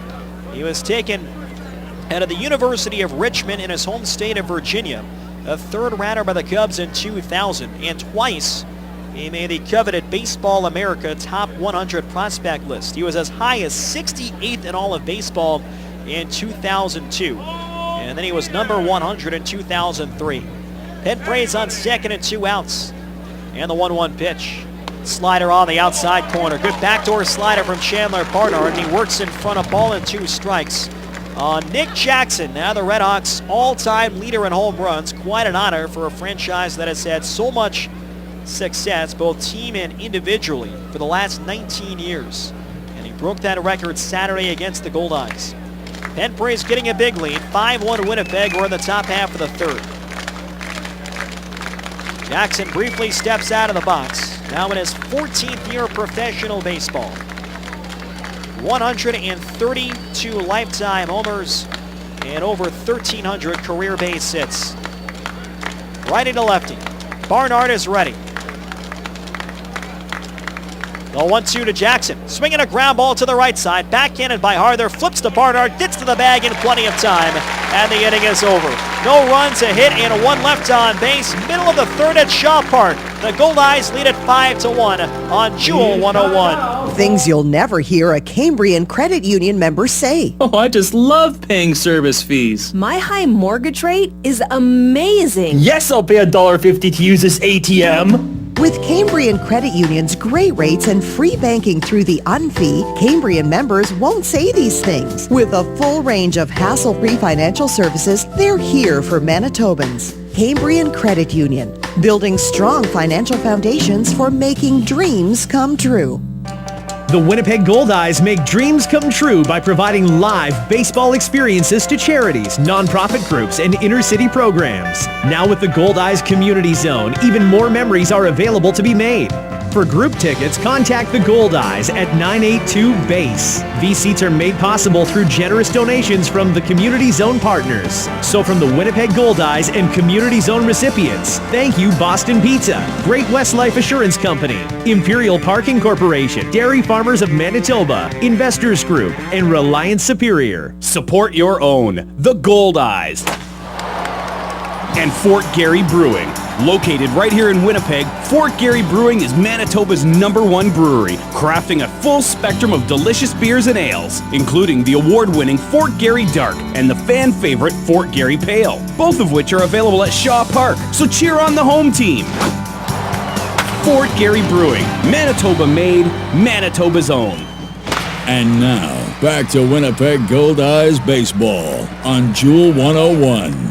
Come celebrate your birthday Goldeyes style. Partygoers receive a souvenir, hot dog, potato chips, and soft drink, plus birthday cake and mini donuts to enjoy in the stands, courtesy of Little Orbit's Mini Donuts. The guest of honor also receives a birthday card, Goldeyes baseball, photo with Goldie, happy birthday, PA announcement during the game, and more. Parties are just $16 per person based on a minimum of 10 guests. Call the Goldeyes office at 982-BASE to book your next birthday bash. Reggie Abercrombie leads off the bottom half of the third, and he takes a fastball high and outside from left-hander Eric Klein. It's 1 ball and 0 strikes. Abercrombie, Bond, and Allen 6, 7, and 8-2 up. Klein working out of the stretch with nobody on base. And the 1-0 pitch, fastball low and inside, 2-0. Klein allowed a couple of inherited runners to score after relieving Justin Erasmus in the bottom half of the second. He would get himself into a bases-loaded jam and escaped when Donnie Webb grounded into a force play. Lefty to righty, the 2-0 pitch, high and outside, 3 balls and no strikes. Reggie Abercrombie over the last 5 years, an average of .331 against left-hand pitchers. That goes back to his first year with the Sioux Falls franchise. The 3-0 pitch, fastball, letter high in the inside corner, high strike call from Marty Bauer, and the count goes to 3-1. With a victory earlier tonight, the Goldeyes improved to 9-5 at Shaw Park and 27-14 overall this year. The 3-1 Abercrombie. High fly ball towards the right field line. Tough play. Out goes Rutherford, and this ball's going to drop in fair for a base hit. Abercrombie hustling around first, and he gets to second base standing up. Abercrombie popped into the air, got carried by the wind down the right field line. Rutherford went out. Robinson was nowhere close to that, moving to his left. And it landed beyond the reach of C.J. Rutherford, who made a nice effort, and the Goldeyes have the leadoff hitter on second base. That brings up Brock Bond, who walked and scored. He started the rally in the second. Already his 7th walk in 8 games as a member of Winnipeg. Goldeyes lead 5-1, bottom half of the third of a 7-inning game. Abercrombie, great speed on second. Penn Prairie trying to keep him close. Bond switch hitter right-handed. Breaking ball on the outside corner. Big slow curve at 71 miles an hour. And it's no balls and 1 strike. Eric Klein working off the third base side of the rubber. He looks at Abercrombie in the 0-1 pitch. Bond swings and lines with a center field for a base hit. Abercrombie around third base. Here's a throw by Nick Jackson. Abercrombie scores standing up, and the Goldeyes lead 6-1 in the bottom half of the third. An RBI single to center field for Brock Bond. His third Goldeyes run batted in. And Winnipeg has scored in 3 straight innings to start the game tonight. They lead the RedHawks by 5. So a leadoff double and a line drive single to center field for Brock Bond, who chases home Reggie Abercrombie. He beats the throw from Nick Jackson, who's got a good arm in center field. And that brings up Luis Allen, who lined out to right field his first time up. A right-hand batter, the first pitch. Fastball high, it's 1-0. Trades and transactions brought to you by Prairie Safety Surfacing. Bounces like rubber, wears like a rock. Prairie Safety Surfacing, your authorized rubber rock dealer for Manitoba. Visit them at prairiesafetysurfacing.com. Breaking ball misses just low and outside. It's now 2 balls and no strikes. Bond a threat to go on first. Several moves around the American Association today. The Amarillo Sox let go of former RedHawk first baseman Keith Brackold. Allen crowds the plate, and the 2-0 pitch. High and outside, ball 3, missed with a fastball. They have signed right-hand pitchers Adam Maxon and Jordan Egan, and they have placed their backup catcher Connor O'Gorman on the disabled list. 6-1 Goldeyes, last of the third. Infield is set for 2. And the 3-0 pitch. Fastball letter I on the outside corner. 3 balls and a strike. Ryan Pineda waits on deck. The Laredo Lemurs activated John Alonso from the disabled list, and they have put Cesar Carrillo on the DL retroactive to yesterday. Bond's got a pretty good lead. The 3-1 runner goes high and outside, ball 4, and that'll put runners on first and second base. So Bond was running, good count to run 3 balls and a strike, and in the end, Allen draws the walk. His 14th of the year against only 7 strikeouts. And it's first and second, still nobody out for the Winnipeg Goldeyes. C.J. Rutherford comes in from first to settle down the young lefty Eric Klein. The Sioux City Explorers have sold the contract of Nate Sampson, the former Goldeye of the Arizona Diamondbacks. Nate was really having a good year, both defensively and with a bat, and he gets picked up from the American Association for a 2nd straight season. The Goldeyes, of course, acquired Chandler Barnard from the United League San Angelo Colts. Pineda takes a fastball inside, 1-0. Barnard has pitched well for 3 innings so far tonight, and he was acquired in exchange for a player to be named later. On second base is Brock Bond. Luis Allen is on first. Nobody out, and a run already home in the last of the 3rd inning. Pineda doubled in the bottom half of the 2nd, a right-hand batter. Big curveball on the outside half. 1 ball and a 1 strike. 68 miles an hour on the 12-6 true curve from the left-hander Eric Klein. And it really flips out of his hand with that 6'5" frame. A tough pitch to pick up. And it has the falling off the table action, as the baseball cliche goes. The runners lead. And the 1-1 pitch. Curveball, this one misses down. 2 balls and a strike on Ryan Pineda. He entered the doubleheader hitting .315. In both games now 1 for 2, now 22 for 51 in his last 16 contests. That's good for a .431 average. The 2-1 pitch, fouled straight back. Jandon with a fastball, that clocked at 91 miles an hour. You go from a low 70s curve to 91 mile an hour heat from a left-handed pitcher. And Pineda fouled it back into the right. Now it's 2-2. Tyler Kuhn is waiting on deck. It's going to be up to Klein to try and chew up some innings, after Erasmus lasted just an inning and a third. There's nobody warming up for the RedHawks, who already trail by 5. 2-2 the count. Now Klein brings the hand set. The pitch, low and inside, went back to the curveball. And now it's a full count, 3-2.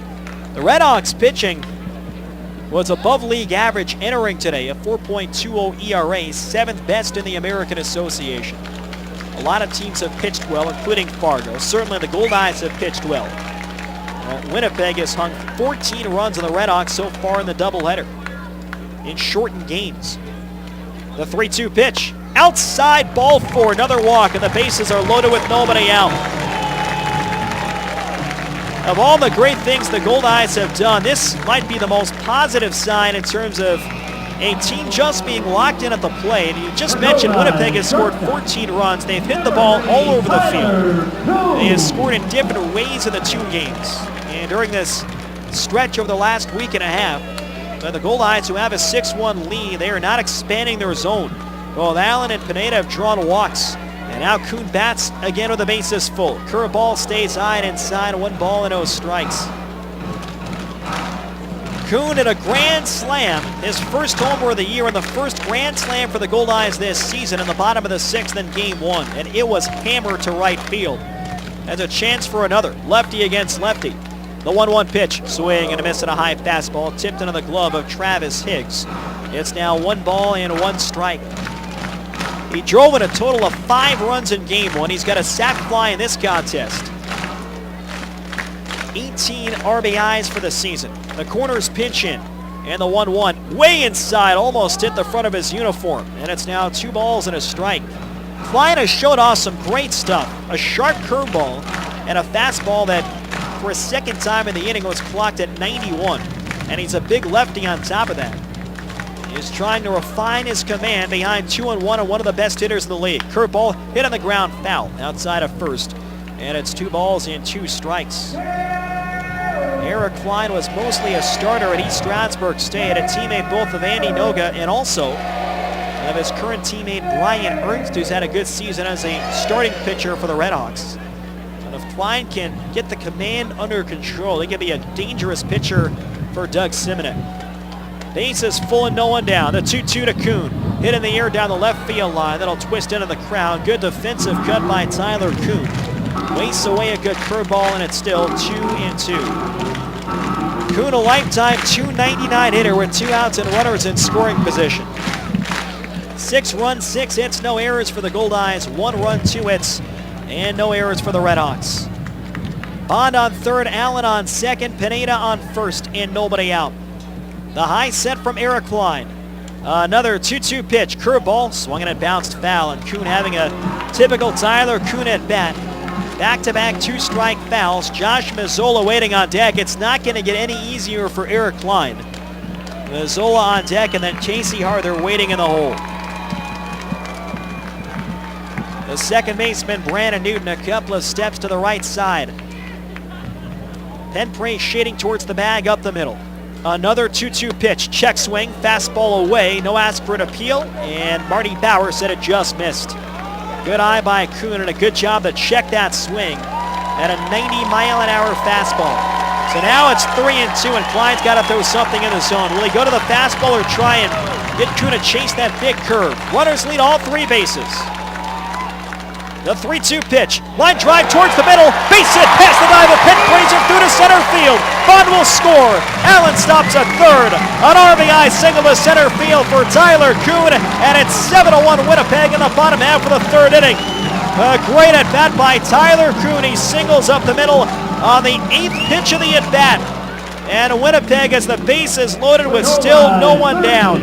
Number 13, Josh. Bond scores, Allen a third, Pineda a second. Kuhn has driven in 7 runs in this doubleheader. And now Josh Mazzola will step to the plate. 7-1 Goldeyes, 3 straight crooked numbers to begin the game. Lefty to righty in the first pitch. Fastball letter high for a strike, and a gift there from Marty Bauer. Goldeyes could put this one away early. They already lead by 6, trying to sweep their rivals in front of a big crowd here at Shaw Park. Over 5,200 in attendance. Klein is ready. And the 0-1. Breaking ball. And that one misses just inside. That looked better than the first pitch fastball that appeared high and away. So it's 1-1 on Josh Mazzola. For most of the inning, Klein has gotten the call on that curve from Marty Bauer. The lefty comes set. The 1-1 pitch. Swinging a line drive. That's a base hit into center field. Luis Allen scores. Ryan Pineda right behind him. Pineda scores standing up. Josh Mazzola with a 2-run single to center field has stretched the lead at 9-1. His 2nd and 3rd runs batted in tonight. And the Goldeyes lead by 8 over the RedHawks. And they have scored 4 times here in the bottom half of the 3rd inning. So Mazzola is on base for a 3rd time in as many trips. A line drive single to center to drive in 2 more runs. 1st and 2nd, and still nobody out for the Goldeyes. Casey Harther steps to the plate. And not a peep inside the RedHawks bullpen. Freddie Flores goes out to have a chat. Eric Klein's going to have to work out of this inning on his own. There's some bodies milling around, but Doug Simonek now with his team down by 8. Be hard-pressed to go to some of his more regular relief pitchers. There is only one we haven't seen in this series, and that is the closer, Nate Garcia. The other relievers have worked in some capacity. Fuqua, Cody Woods, Joe Harris, and Justin Erasmus was the spot starter earlier tonight. So the Goldeyes, 9 runs, 8 hits, no errors. The RedHawks a run, 2 hits, and no errors. They have 3 in the 1st, 2 in the 2nd, 4 here in the 3rd, and they're threatening for a lot more.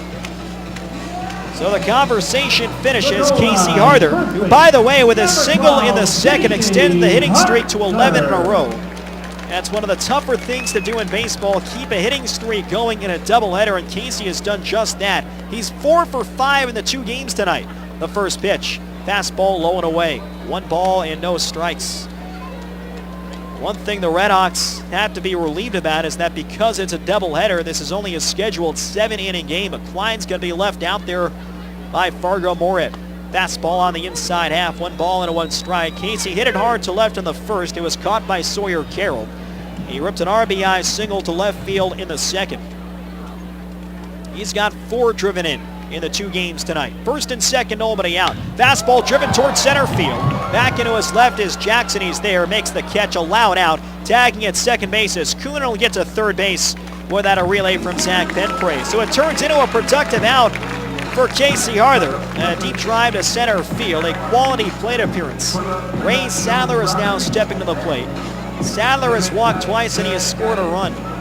We talked about quality plate appearances over the last couple of weeks.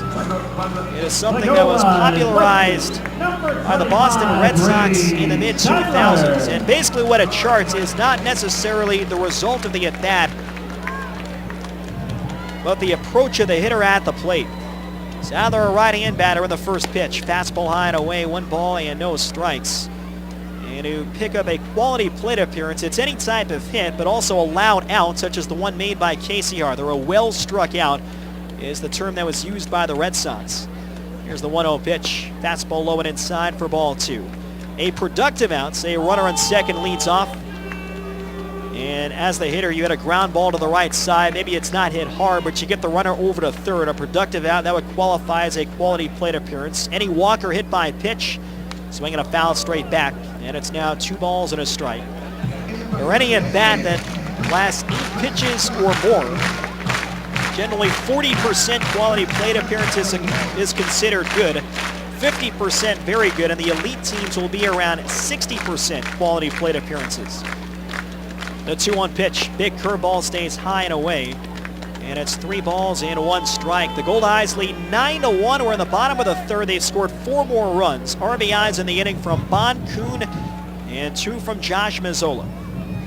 The 3-1 to Sadler. Swinging a grounder, back to the mound. Klein's got it, goes to second for 1. Newton to first, a nice turn. And it's in time for the double play. 1-4-3 to end the inning, but not before the Goldeyes put up 4. There were 4 base hits and 1 runner left on. 3 in the books at Shaw Park. 9-1 Goldeyes on Jewel 101. This is Goldeyes Baseball on 100.7 CFJL. Jewel 101 Winnipeg. Save on your next energy bill with helpful tips from Manitoba Hydro. Even small changes can make a big impact on the environment. Install dimmer switches on the lights you use most often to control exactly how much light and electricity you use. Unplug your cell phone chargers once they finish charging. Chargers continue to draw energy even after your device is fully charged. And whenever possible, use cold water for laundry.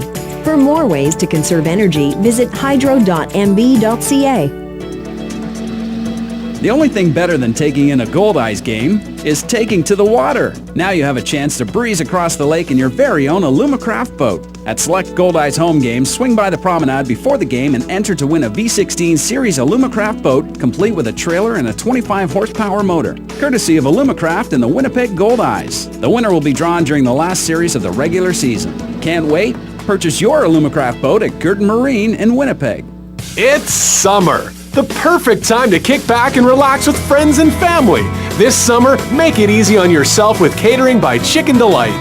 From a feast for a few to feeding your whole crew, Chicken Delight will put a smile on everyone's face with their famous chicken, fabulous pizza, ribs that rock, and more.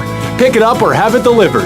Give us a call or send us your catering order at chickendelight.com. So don't cook tonight. Tonight, all right. Call Chicken Delight. And now, back to Winnipeg Goldeyes baseball on Jewel 101. Top of the fourth inning at Shaw Park. Winnipeg Goldeyes now lead by a score of 9-1 over the Fargo-Moorhead RedHawks. We'll take a look at the out-of-town scoreboard in this inning, brought to you by Manitoba Blue Cross, the color of caring. C.J. Rutherford, Sawyer Carroll, and P.D. Paramore do up 4, 5, and 6. Chandler Barnard now works with an 8-run lead. Brock Bond, Tyler Kuhn, and Josh Mazzola accounted for 4 runs batted in the bottom half of the third against the lefty Eric Klein. Rutherford 0 for 1. He drove the ball well to left, but it was caught by Ray Sadler in the top half of the second. Barnard will look to pound the zone here through the middle innings. The first pitch, fastball on the outside corner. It's 0-1. Wichita leads Amarillo 4-3. They're in the bottom half of the sixth inning at Lawrence Dumont Stadium.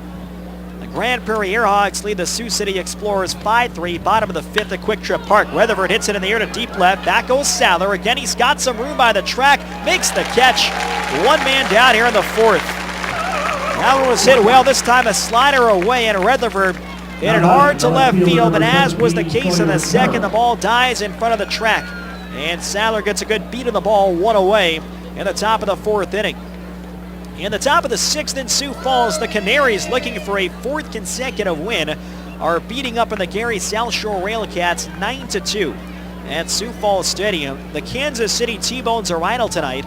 If the Railcats lose that ball game, the T-Bones will be just a game out of first in the Central when they come to town tomorrow night. Sawyer Carroll takes a sinker on the inside half. It's 0-1. Earlier today, the Goldeyes beat the RedHawks 8-3. It was a much closer game than what that final score indicated. Both Matt Jackson and Jake Labor pitched well. The 0-1.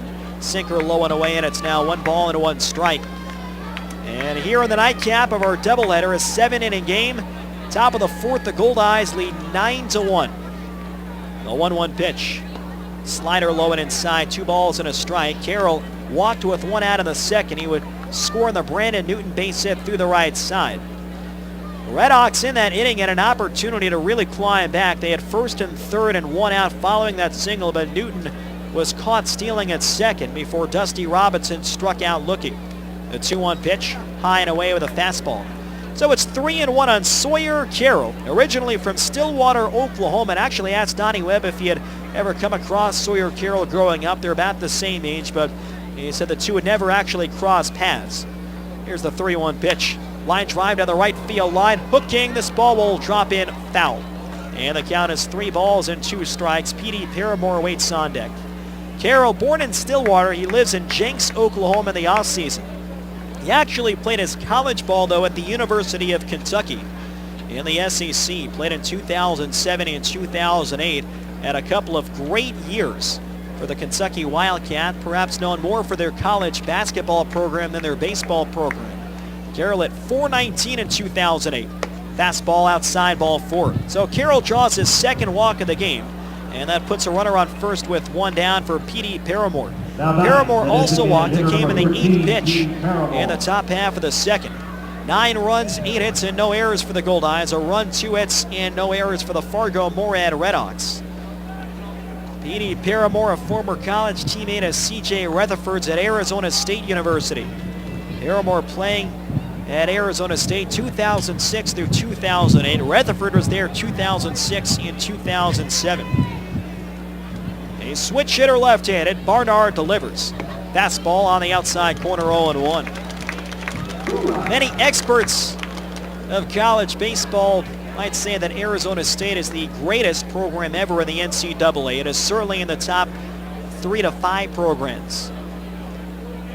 They have won numerous national championships, and they are a College World Series contender almost every year.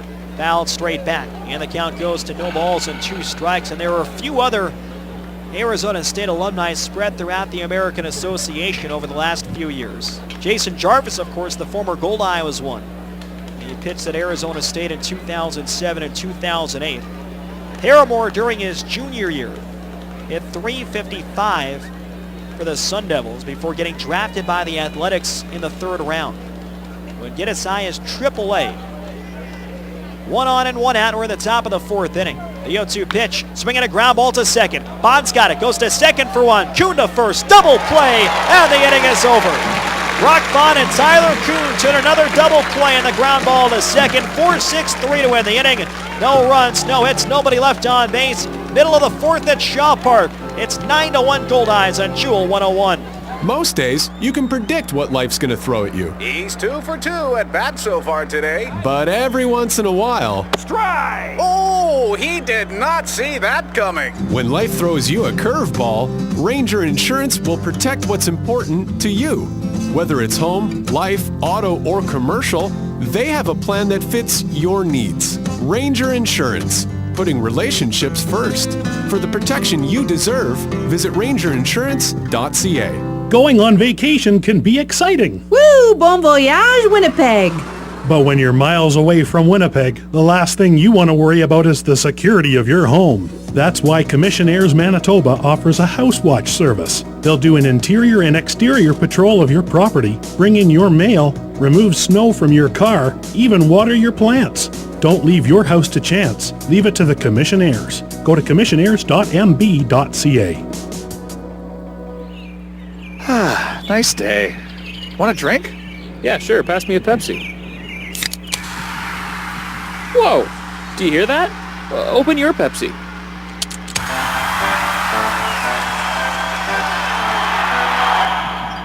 Whoa, that was awesome. Hit it out of the park this summer with the cool, refreshing taste of Pepsi. Pepsi, live for now. And now, back to Winnipeg Goldeyes baseball on Jewel 101. Support the Winnipeg Goldeyes Field of Dreams Foundation with a K's for Kids program. All you have to do is pledge an amount that you will donate towards the Field of Dreams Foundation every time a Goldeyes pitcher records a home strikeout during the 2014 season. You can fill out a pledge form at goldeyes.com or at the Fan Services booth at Shaw Park. Last year, Goldeyes pitchers struck out 373 batters at home, meaning a pledge of just 5 cents per strikeout would have contributed $18.65. At the end of the year, we'll add up all the Goldeyes strikeouts, and the Field of Dreams Foundation will send you an invoice, or if you wish, we can charge your credit card for the amount pledged. For more information on the K's for Kids program, visit goldeyes.com. Donnie Webb takes a fastball high and away, 1 ball and 0 strikes. Leading off the bottom half of the 4th, it's 9-1 Goldeyes. Chandler Barnard escapes the top of the inning and another double play. Swinging a line shot towards the gap in left center, sprinting over Jackson, won't get it. That's over his head and bouncing all the way to the fence. Donnie Webb is on his way to second base. Webb makes the turn. He's going to try for 3. No relief from Penpraise, and Webb stands on third with a triple.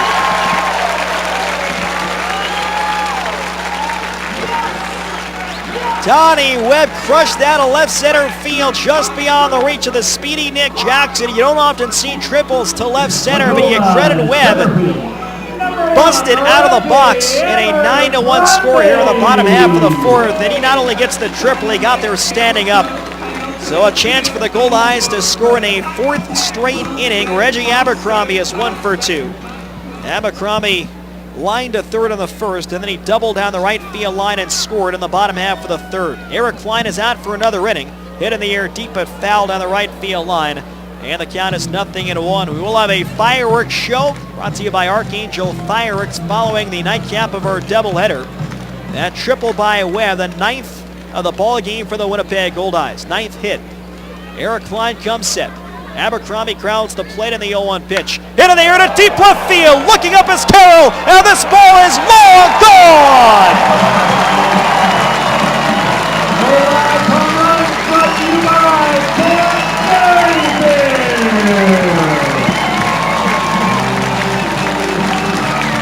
Reggie Abercrombie with a 2-run shot to left center field. The Goldeyes' 3rd homer of the game and their 5th of the doubleheader. And it's 11-1 Goldeyes in the bottom half of the 4th inning. Abercrombie's 8th home run this year.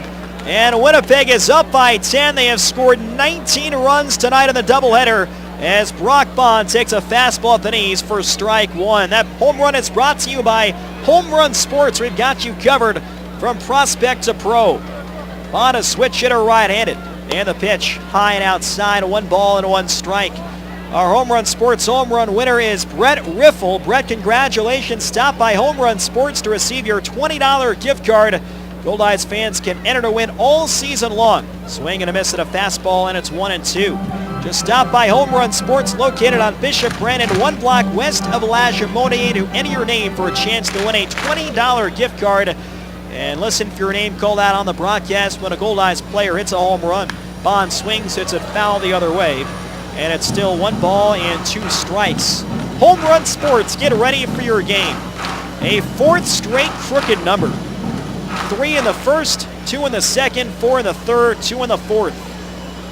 Eric Klein is ready. And the 1-2 pitch, low and inside of the curve. It's now 2 balls and 2 strikes. Klein is now at 59 pitches in an inning and 2/3. He got the last 2 outs in relief of Erasmus in the second and was tagged for 4 runs, facing 8 batters in the third. 2-2 pitch, high and away, 3 balls and 2 strikes. That shot by Reggie Abercrombie, a rising line drive out towards the trees between Donnie Smith and Max Poulin's retired numbers in left center. And another no-doubt shot. The 3-2 to Bond. Called strike 3 for the first out. Well, it is 11-1 here in the bottom half of the 4th, but that's unfortunate because Bond always gives you a great at-bat. Marty Bauer rung him up. The pitch was high and away, so that's kind of a tough job there by Marty Bauer. You see the score is 11-1. Umpires, they will typically try and speed things up, but you kind of cheated Brock Bond in that situation as Luis Allen steps to the plate. Fastball outside, 1 ball and 0 strikes. And not saying that it's right anytime, but you know, if it's an 0-2 count, it's one thing, but Bond had battled back from 1-2 to work it full. And he is rung up by Marty Bauer. The 1-0 pitch, and it's high and outside, 2 balls and 0 strikes. Luis Allen 0 for 1, he's lined to right. And he walked and scored part of the 4-run rally in the bottom half of the 3rd inning. Goldeyes in front by a score of 11-1. Rain beginning to fall a bit here at Shaw Park. Fastball low and outside, now 3 balls and 0 strikes. They have led since the bottom half of the 1st when Josh Mazzola popped an opposite field homer to right center. So the rain had held off for most of our doubleheader tonight. And now a slight mist is falling here in downtown Winnipeg. Fastball on the outside corner, 3-1 on Luis Allen. Goldeyes are trying for their first regular season sweep over the Fargo-Moorhead RedHawks since the end of 2011. 1 out, nobody on. The 3-1 pitch and a high fly ball towards the left field line. The third baseman Berkwin goes out. He makes the catch in foul territory. And now there's 2 outs in the bottom half of the 4th. Ryan Pineda stepping up. Pineda a double, a walk, and he has scored both times. Base is empty and 2 outs in the bottom half of the 4th inning. Goldeyes are trying for their first 5-game winning streak of the year. The RedHawks are in danger of a 6th consecutive loss. You tip your cap to the young left-hander Eric Klein.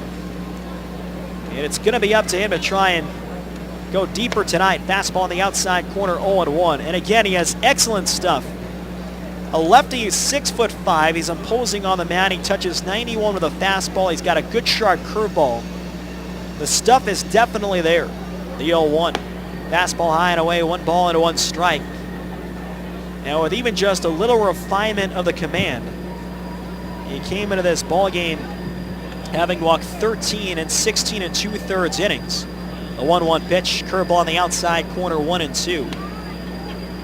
No doubt has a bright future ahead. His first year of professional baseball. He works with 2 outs and nobody on in the bottom half of the 4th inning. Klein is ready. And the 1-2 pitch, curveball grounded foul towards the Goldeyes dugout. and it's still 1 ball and 2 strikes. Tomorrow night at 4 o'clock. A 4 o'clock start tomorrow against the T-Bones. Ethan Hollingsworth takes on Andy Noga for Canada Day 2014. Should be a great event. Another 1-2. Fouled straight back and ripping a fastball high and away, and it's still 1 ball and 2 strikes. 11 runs, 10 hits, no errors for the Goldeyes. A run, 2 hits, and no errors for the Fargo-Moorhead RedHawks. On deck is Tyler Kuhn, who's had another good game. 2 outs, nobody on. Pineda right-hand batter wide stance. Eric Klein brings the hand set. Another 1-2. Fastball, strike 3 called in the outside corner, and the inning is over. The Goldeyes had 2 more in the Abercrombie homer. There were 2 hits and nobody left on base. And at the end of 4 at Shaw Park, it's 11-1 Goldeyes on Jewel 101. CIBC and the Winnipeg Goldeyes have partnered to fight cancer. On Sunday, October 5th, CIBC and Goldeyes employees, friends, and family will be running in communities across Canada for a future without breast cancer. Shaw Park, the home of the Winnipeg Goldeyes, will be your local run site for the Canadian Breast Cancer Foundation's CIBC Run for the Cure. For more information, to register to run or make a donation, go to CIBC.com. Let's run for a future without breast cancer. Join in Sunday, October 5th at Shaw Park.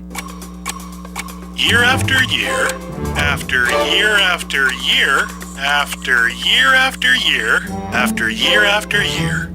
For 7 consecutive years, Johnson Waste Management, with a reputation for business excellence, has been recognized as the best waste management services provider in Winnipeg. Johnson Waste Management, doing our best to be the very best year after year after year after year after year. I'm Larry McIntosh from Peak of the Market. As I travel around the world promoting Manitoba vegetables, it always amazes me how much people know about Canada. We talk about our open spaces, great rivers and lakes, our friendly and very polite people. They really admire Canada and what we stand for. We may not always show our patriotic spirit, but we certainly know how lucky we are to live in this great country. I'm proud to be from Manitoba, Canada. On Canada Day, let's take some time to remember how lucky we really are. Happy birthday, Canada. And now, back to Winnipeg Goldeyes baseball on Jewel 101. Goldeyes This Week is brought to you by Boston Pizza. After the game, you can have any of our more than 100 delicious Boston Pizza menu items delivered to your door. Call 925-4111 or do some finger cooking at bostonpizza.com. 11-1 Goldeyes, top of the 5th of a 7-inning game following a 2-run homer to left center from Reggie Abercrombie. 7, 8, and 9 due up against Chandler Barnard, needing 3 more outs to qualify for a win. Newton, Robinson, and Higgs against the 3-quarter arm slot righty. And the first pitch, fastball grounded to the right side, fielded by Bond, bobbles for second, recovers, throws to first in time to get Newton 1 pitch and 1 out of the top half of the 5th. Goldeyes open a series against the T-Bones tomorrow, a special 4 o'clock start on Canada Day, presented by Via Rail. One lucky fan will win a return train trip for 2 to Jasper, courtesy of Via Rail Canada.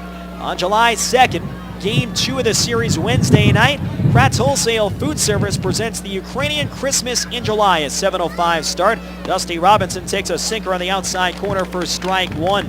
Celebrate the Ukrainian culture with the Goldeyes, featuring the Husli Ukrainian male chorus and the Slava Ukrainian contemporary dancers. The 0-1. Slider outside and low. It's 1 ball and 1 strike. We'll have a pregame polka contest on the field.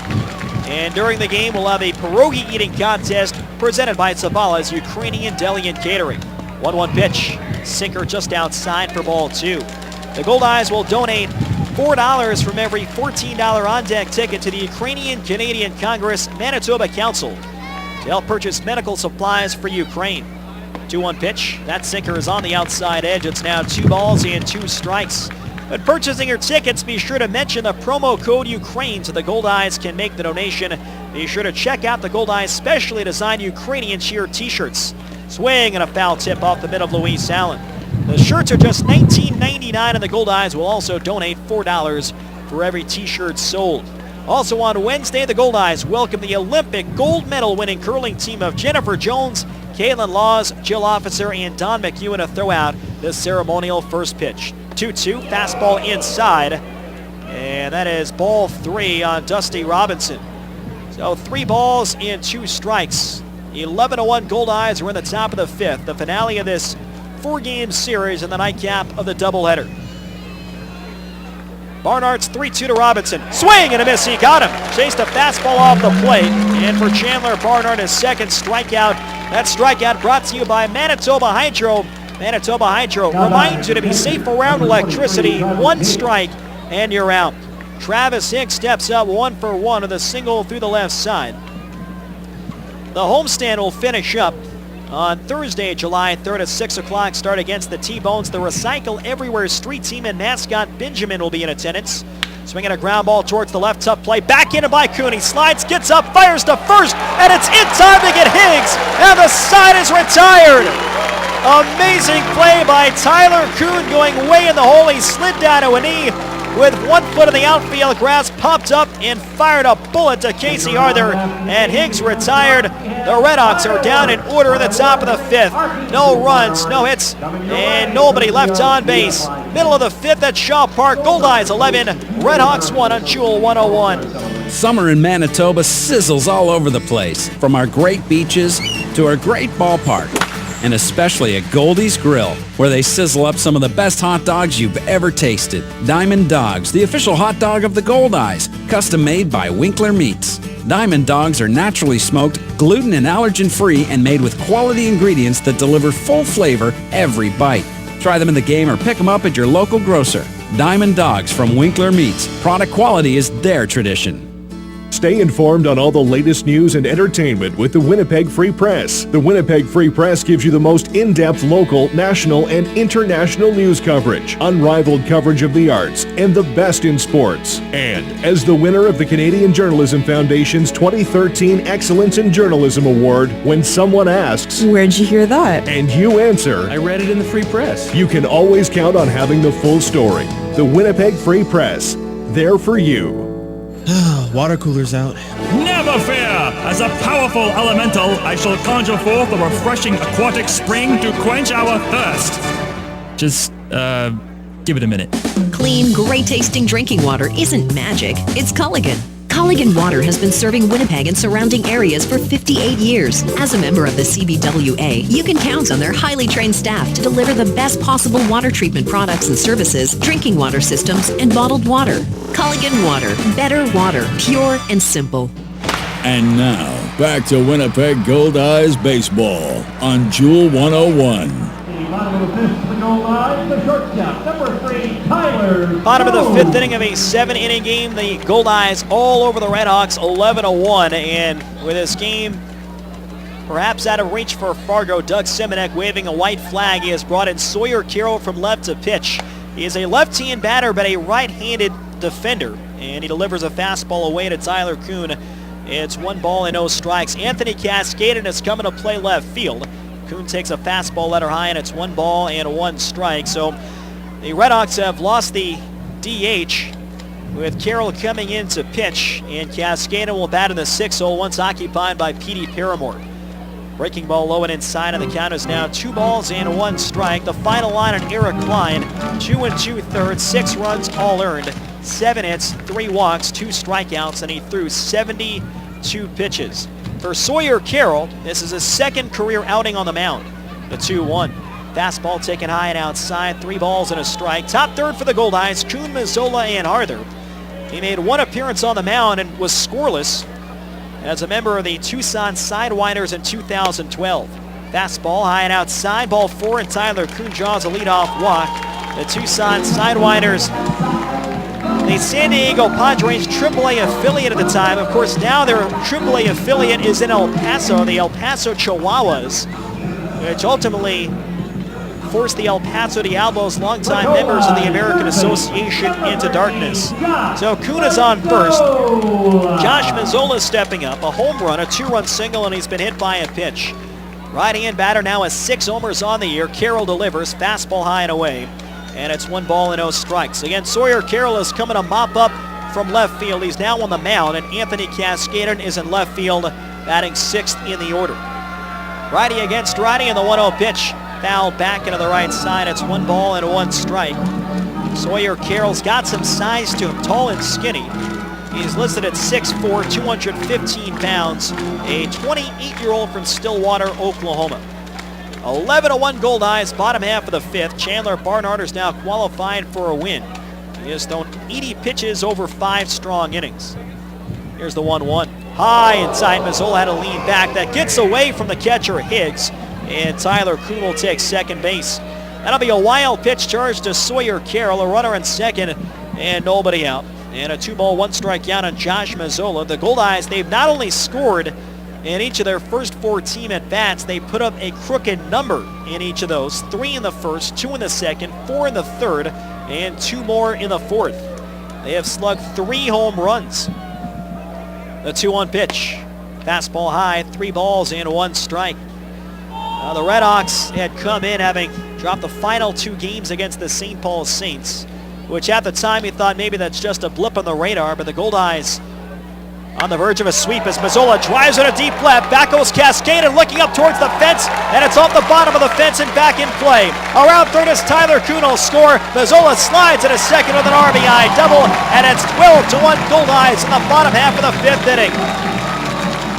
Mazzola hammers one over the reach of Anthony Cascade, and just in the ball game and left. His 4th RBI tonight. He's now 3 for 3, and he's a triple shy of the cycle. That brings up Casey Arthur. Arthur is 1 for 3. He's hit the ball hard 3 times, an RBI single in the second. He is also fly to left and flying out very hard to center. So Mazzola on second and nobody out. The first earned run ever given up by Sawyer Carroll in his pro career. Changeup taken high, clocked at 79 miles an hour, and it's 1 ball and 0 strikes. Casey Arthur adding to his league-leading batting average as he loops with a shallow right up play, and that's going to drop in front of Robinson for a base hit. Mazzola is held at third by Rick Forney. A broken bat single to right for Casey Arthur. He's now 2 for 4, another multi-hit game. He's got 2 in the doubleheader and now 20 on the year. So Winnipeg has a chance to really extend their lead. They're facing a position player on the mound. They have first and third and nobody out. Ray Sadler has drawn 2 walks. He has scored a run and bounced into a double play. All 9 starters have reached base at least once, and 7 have at least 1 hit. Sadler takes a fastball on the outside corner, and the count is no balls and 1 strike. Finishing up Goldeyes this week, the Recycle Everywhere street team and mascot Benjamin will be on hand on Thursday against the T-Bones, a 6:05 start. High pop fly foul off to the right side. It's 0-2. The original Pancake House presents the Pancake Batter promotion that night. Greg Arcade and his Rockin' Band will be on the Free Press stage at 5. Just one of the great bands in the all-Canadian lineup that'll be playing at the River City Rumble August 2nd and 3rd at the Metropolitan Entertainment Center. $5, $9, $14, $16, and $20 tickets for all Goldeyes games are on sale now by calling 1-855-GOLDEYE or visiting Ticketmaster.ca. Sadler lifts one foul again to the right, and it's still 0-2. You can also visit any Ticketmaster location, including the box office at Shaw Park. Goldeyes this week brought to you by Boston Pizza. 12-1 Winnipeg. We're in the bottom half of the 5th. The runners on first and third and nobody out. Another 0-2. Swing and a miss. Got him on a slider off the plate. So there's 1 man down, and that'll bring up Donnie Webb. Now Donnie Webb has half a cycle, but he's got the 2 toughest ones out of the way. A 2-run homer in the first and a triple in the fourth. Donnie Webb uses the entire field. Depending on what happens in this at-bat, Webb has a shot at a cycle. We mentioned Mazzola is a triple shy. The only thing that could really stop them from getting a fighting chance would be running out of at-bats, with this being a shortened 7-inning game. Switch hitter left-handed, and Webb takes a fastball high and outside, 1 ball and 0 strikes. At the time of the triple in the fourth, the Goldeyes were leading by a score of 9-1. And you credited Webb. The ball went to left center, and he ended up on third base standing up. Here's the 1-0 pitch. Fastball high for ball 2. He took nothing for granted in a 9-1 game and had a stand-up triple to left center field. Hustled right out of the batter's box. 2 for 3 overall. He's also bounced into a fielder's choice. Josh Mazzola's on third. Casey Arthur on first. Sawyer Carroll comes set of the letters. The 2-0 to Webb. High high and outside with a fastball. It's now 3-0. Reggie Abercrombie, who homered his last time up, is waiting on deck. Goldeyes with a dozen runs on the scoreboard, 20 in a doubleheader. The 3-0 pitch, inside ball 4. And that loads the bases for Reggie Abercrombie. Reggie 2 for 3, a double, a 2-run homer. He has scored twice. Our trivia question for Game 2, brought to you by the Place Louis Riel Suite Hotel in downtown Winnipeg. Place Louis Riel, specializing in spacious executive suites. We do not have a winner in Game 1. We will carry that question over. Who holds the Goldeyes single-game record with 6 base hits in one game? And we'll give you the date, July 27, 1999. First pitch, fastball low and inside, ball 1. Who holds that record in one game, 6 hits, July 27, 1999. Call the Jewel 101 studio at 204-943-5250. Hit on the ground on the right side, to his left, Newton E. Fields. He'll have to go to first in time to get Abercrombie. In to score is Josh Mazzola, and that makes it 13-1 in favor of the Goldeyes. Abercrombie is 3rd RBI of the night and his 26th of the year. A ground ball hit to the right side, not hard enough for Newton to try and turn a double play, so we got the safe out on Reggie Abercrombie at first. And a productive out for the Goldeyes center fielder, and that is a 5th consecutive crooked number for the Goldeyes offense. Second and third and 2 outs. Brock Bond steps up. Bond 1 for 2, a walk and RBI single. He has scored twice. He took a wide called strike 3 his last time up. Fastball let her high, and the count is 0-1. Again, call the Jewel 101 studio, 204-943-5250. Your answer for a chance to win a pair of tickets to an upcoming Goldeyes game. We'll have the correct answer later tonight. Carroll delivers. Swinging a ground ball towards the middle. Newton dives, can't get it, base hit through to center field. Harder scores. Here comes Donnie Webb. Webb scores standing up.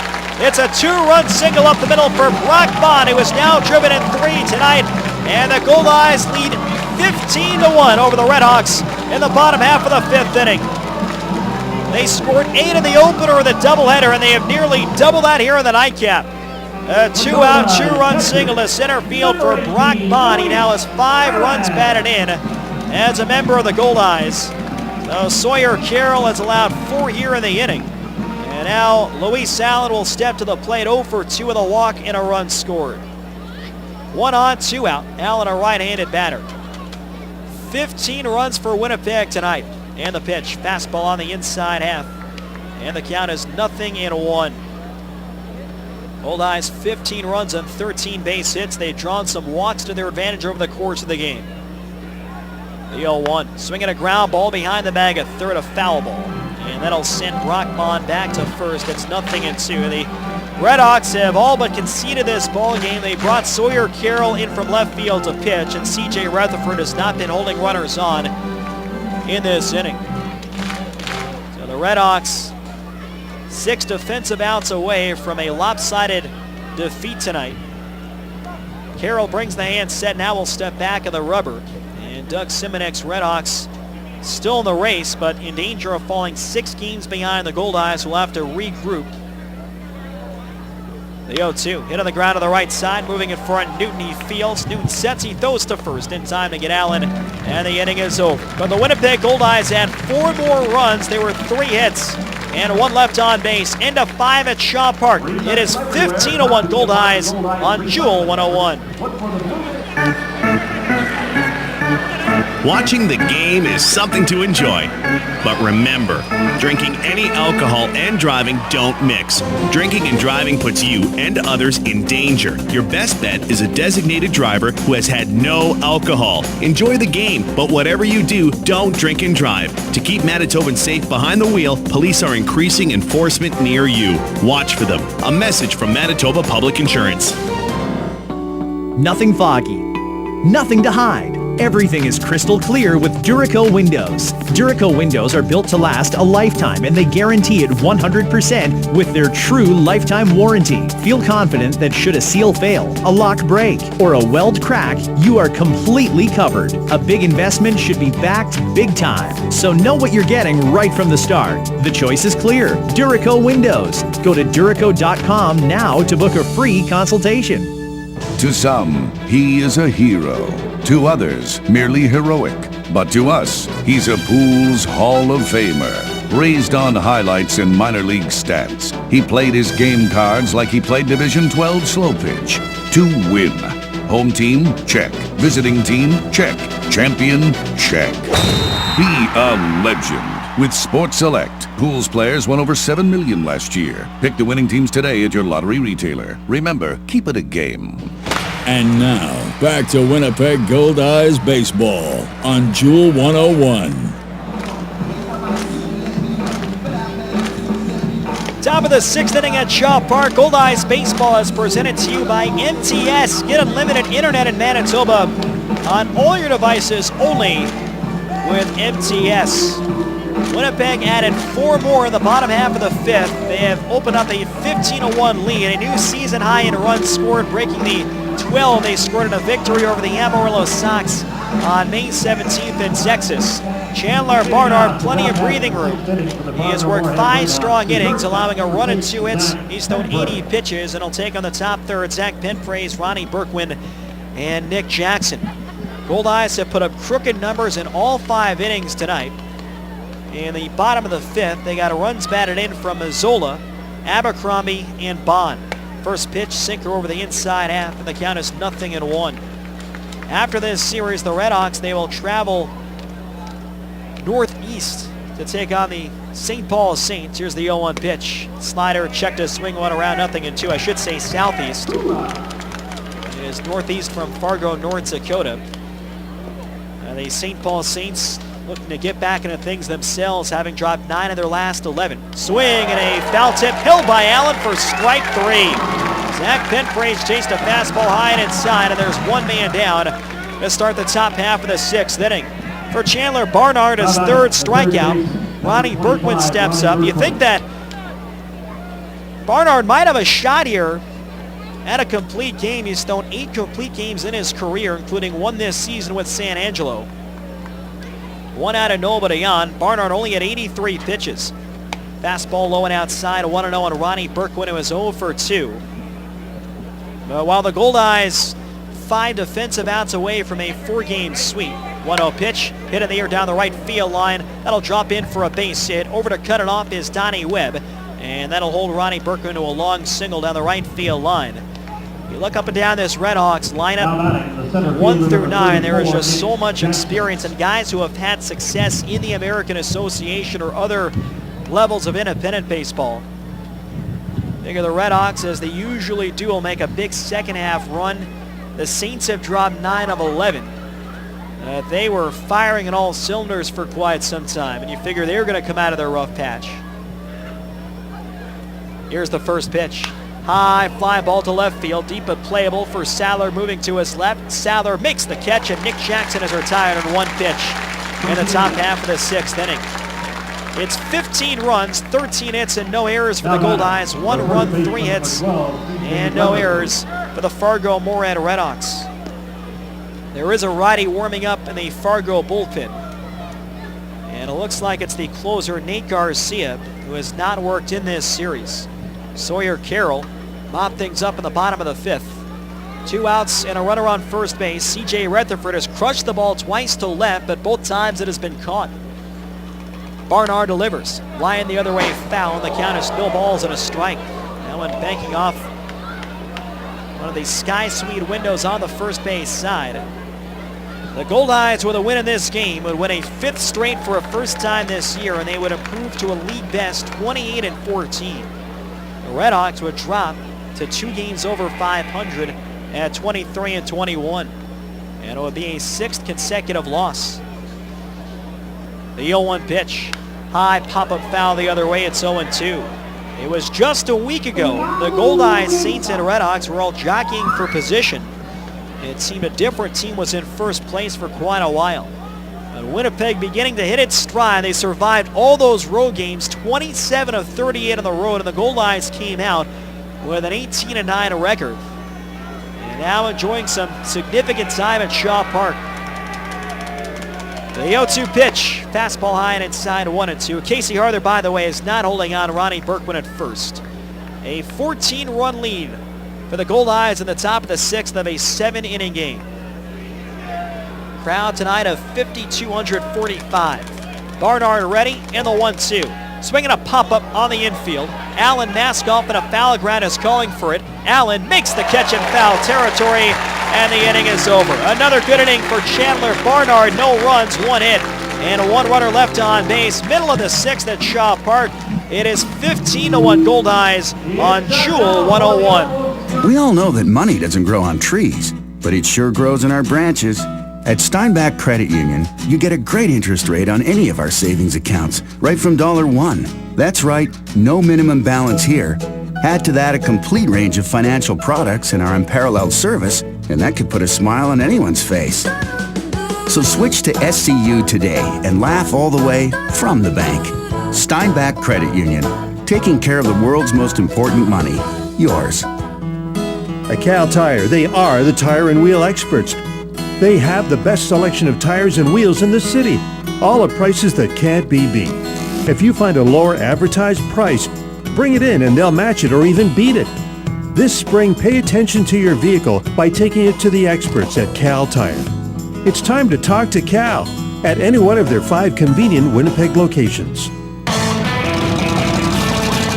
It's a Winnipeg tradition. The Pony Corral Grant Park presents the original Sunday night cruise night. Come on out and enjoy food and drinks on the patio, all while the city's most impressive hot rods, motorcycles, and special interest vehicles strut their stuff. Oh, and don't forget about the hourly prizes. Sunday night cruise at the Pony Corral, hosted by the Fab 50s Car Club, sponsored by Piston Ring. And now, back to Winnipeg Goldeyes baseball on Jewel 101.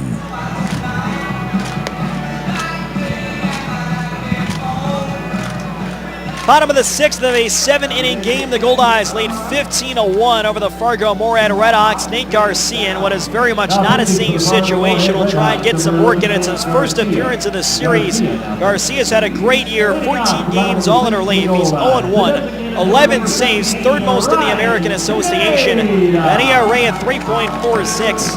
13 innings, 9 hits, 7 walks, 14 strikeouts. Opponents rating 196 against Nate Garcia. Garcia, 6 foot, 190 pounds, a 26-year-old righty from San Jose, California. Ryan Pineda leads off, and he takes a fastball on the outside corner for strike 1. Garcia last pitched on Thursday against the Saints. He worked a scoreless frame in a 4-3 loss at Newman Outdoor Field. The 0-1 pitch on the outside corner, and it's 0-2. Sawyer Carroll, in his second career appearance on the mound, allowed 4 earned runs on 3 hits. He walked 2, no strikeouts, and threw 27 pitches in the bottom half of the 5th. The 0-2 to Pineda, swing and a miss, but it gets away though from Higgs. Pineda is heading for first. Higgs with a throw is just in time as Rutherford stretches high into his left and foul ground. So a strikeout for Nate Garcia, 2-3, catch it to first to finish up the putout, and it's back to the top for Tyler Kuhn.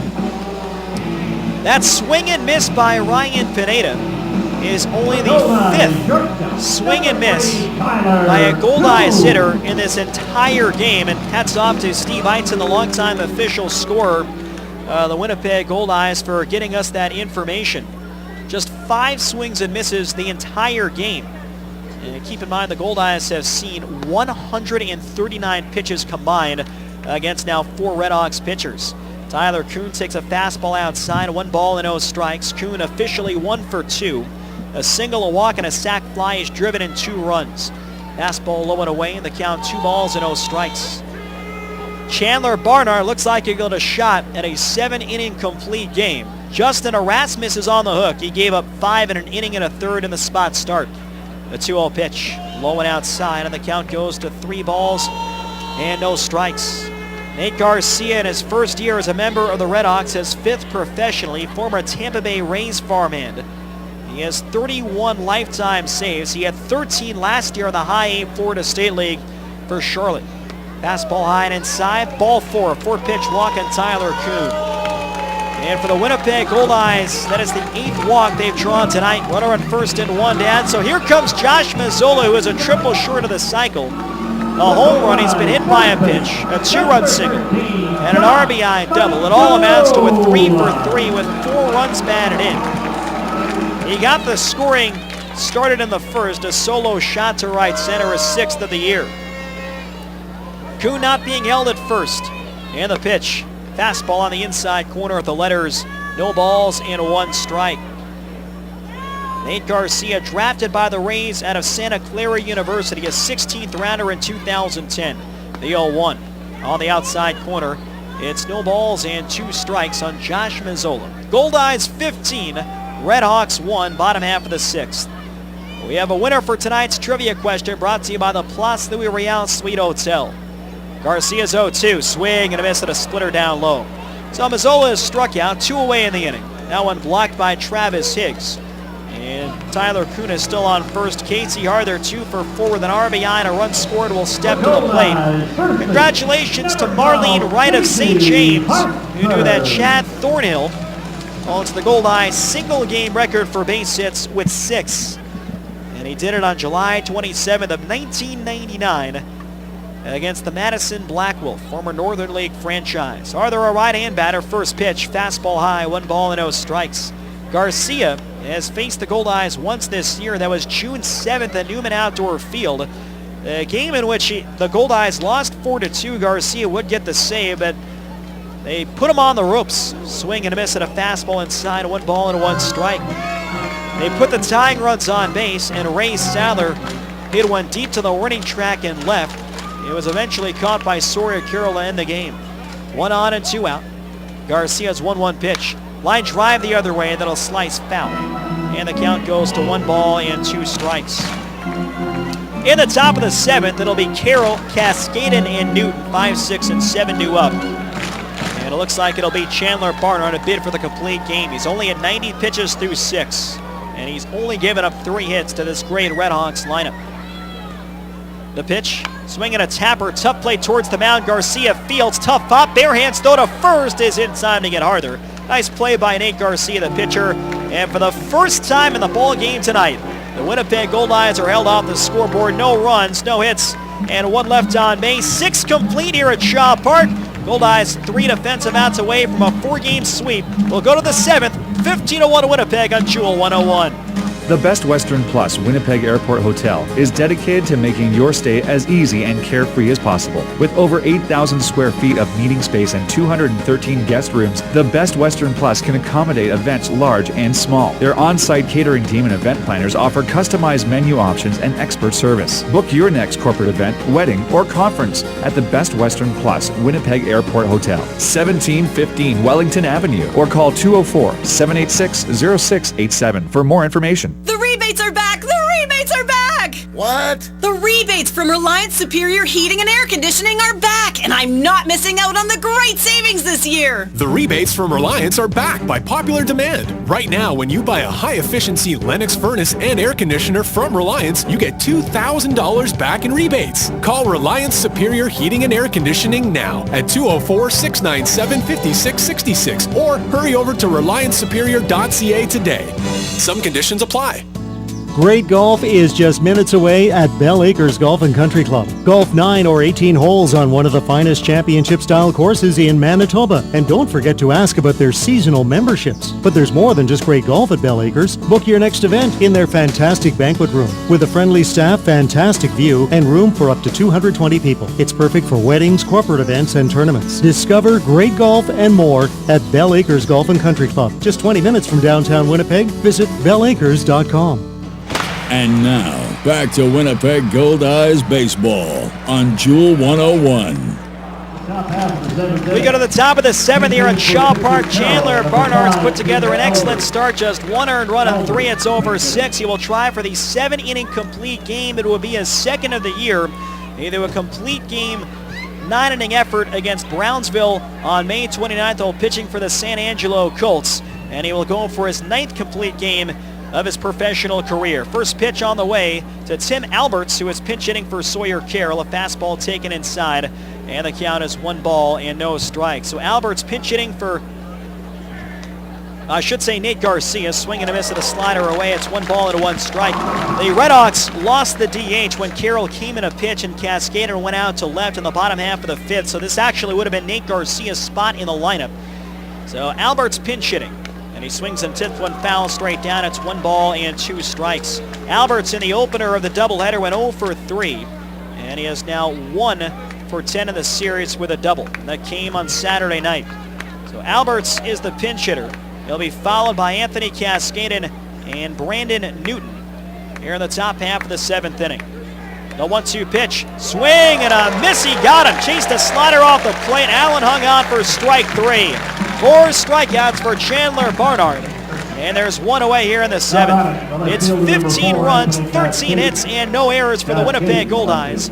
1 run, 3 hits, and no errors for the Fargo-Moorhead RedHawks. Goldeyes now 2 outs away from dropping the RedHawks 6 games back in the North and dropping the St. Paul Saints 5.5 back. First pitch, fastball outside, 1 ball and 0 strikes. Cascaden making his 2nd appearance in this series, a .260 hitter, 2 homers, 9 RBIs. He went 0 for 3 in the series opener on Friday, but he's hitting .298 over his last 17 games. He swings, loops one down the right field line, coming over Webb, that'll duck in for a base hit. And Anthony Cascaden, in his first at-bat tonight, loops a single to shallow right field.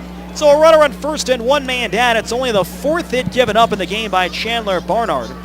Following this contest, we'll have the Sports Select post-game show. We'll hear from Goldeyes manager Rick Forney. Winnipeg needing 2 more rounds to win a 5th game in a row for a first time this season. Brandon Newton 1 for 2 is driven in the only RedHawks run tonight, an RBI single in the 2nd, but he was later thrown out at 2nd to help Barnard escape further trouble. The first pitch, fastball on the outside corner, 0-1. Rookie left-hander Taylor Bratton is warming up in the bullpen, just in case Barnard gets into trouble. Barnard is still under 100 pitches, 97 over 6 1/3.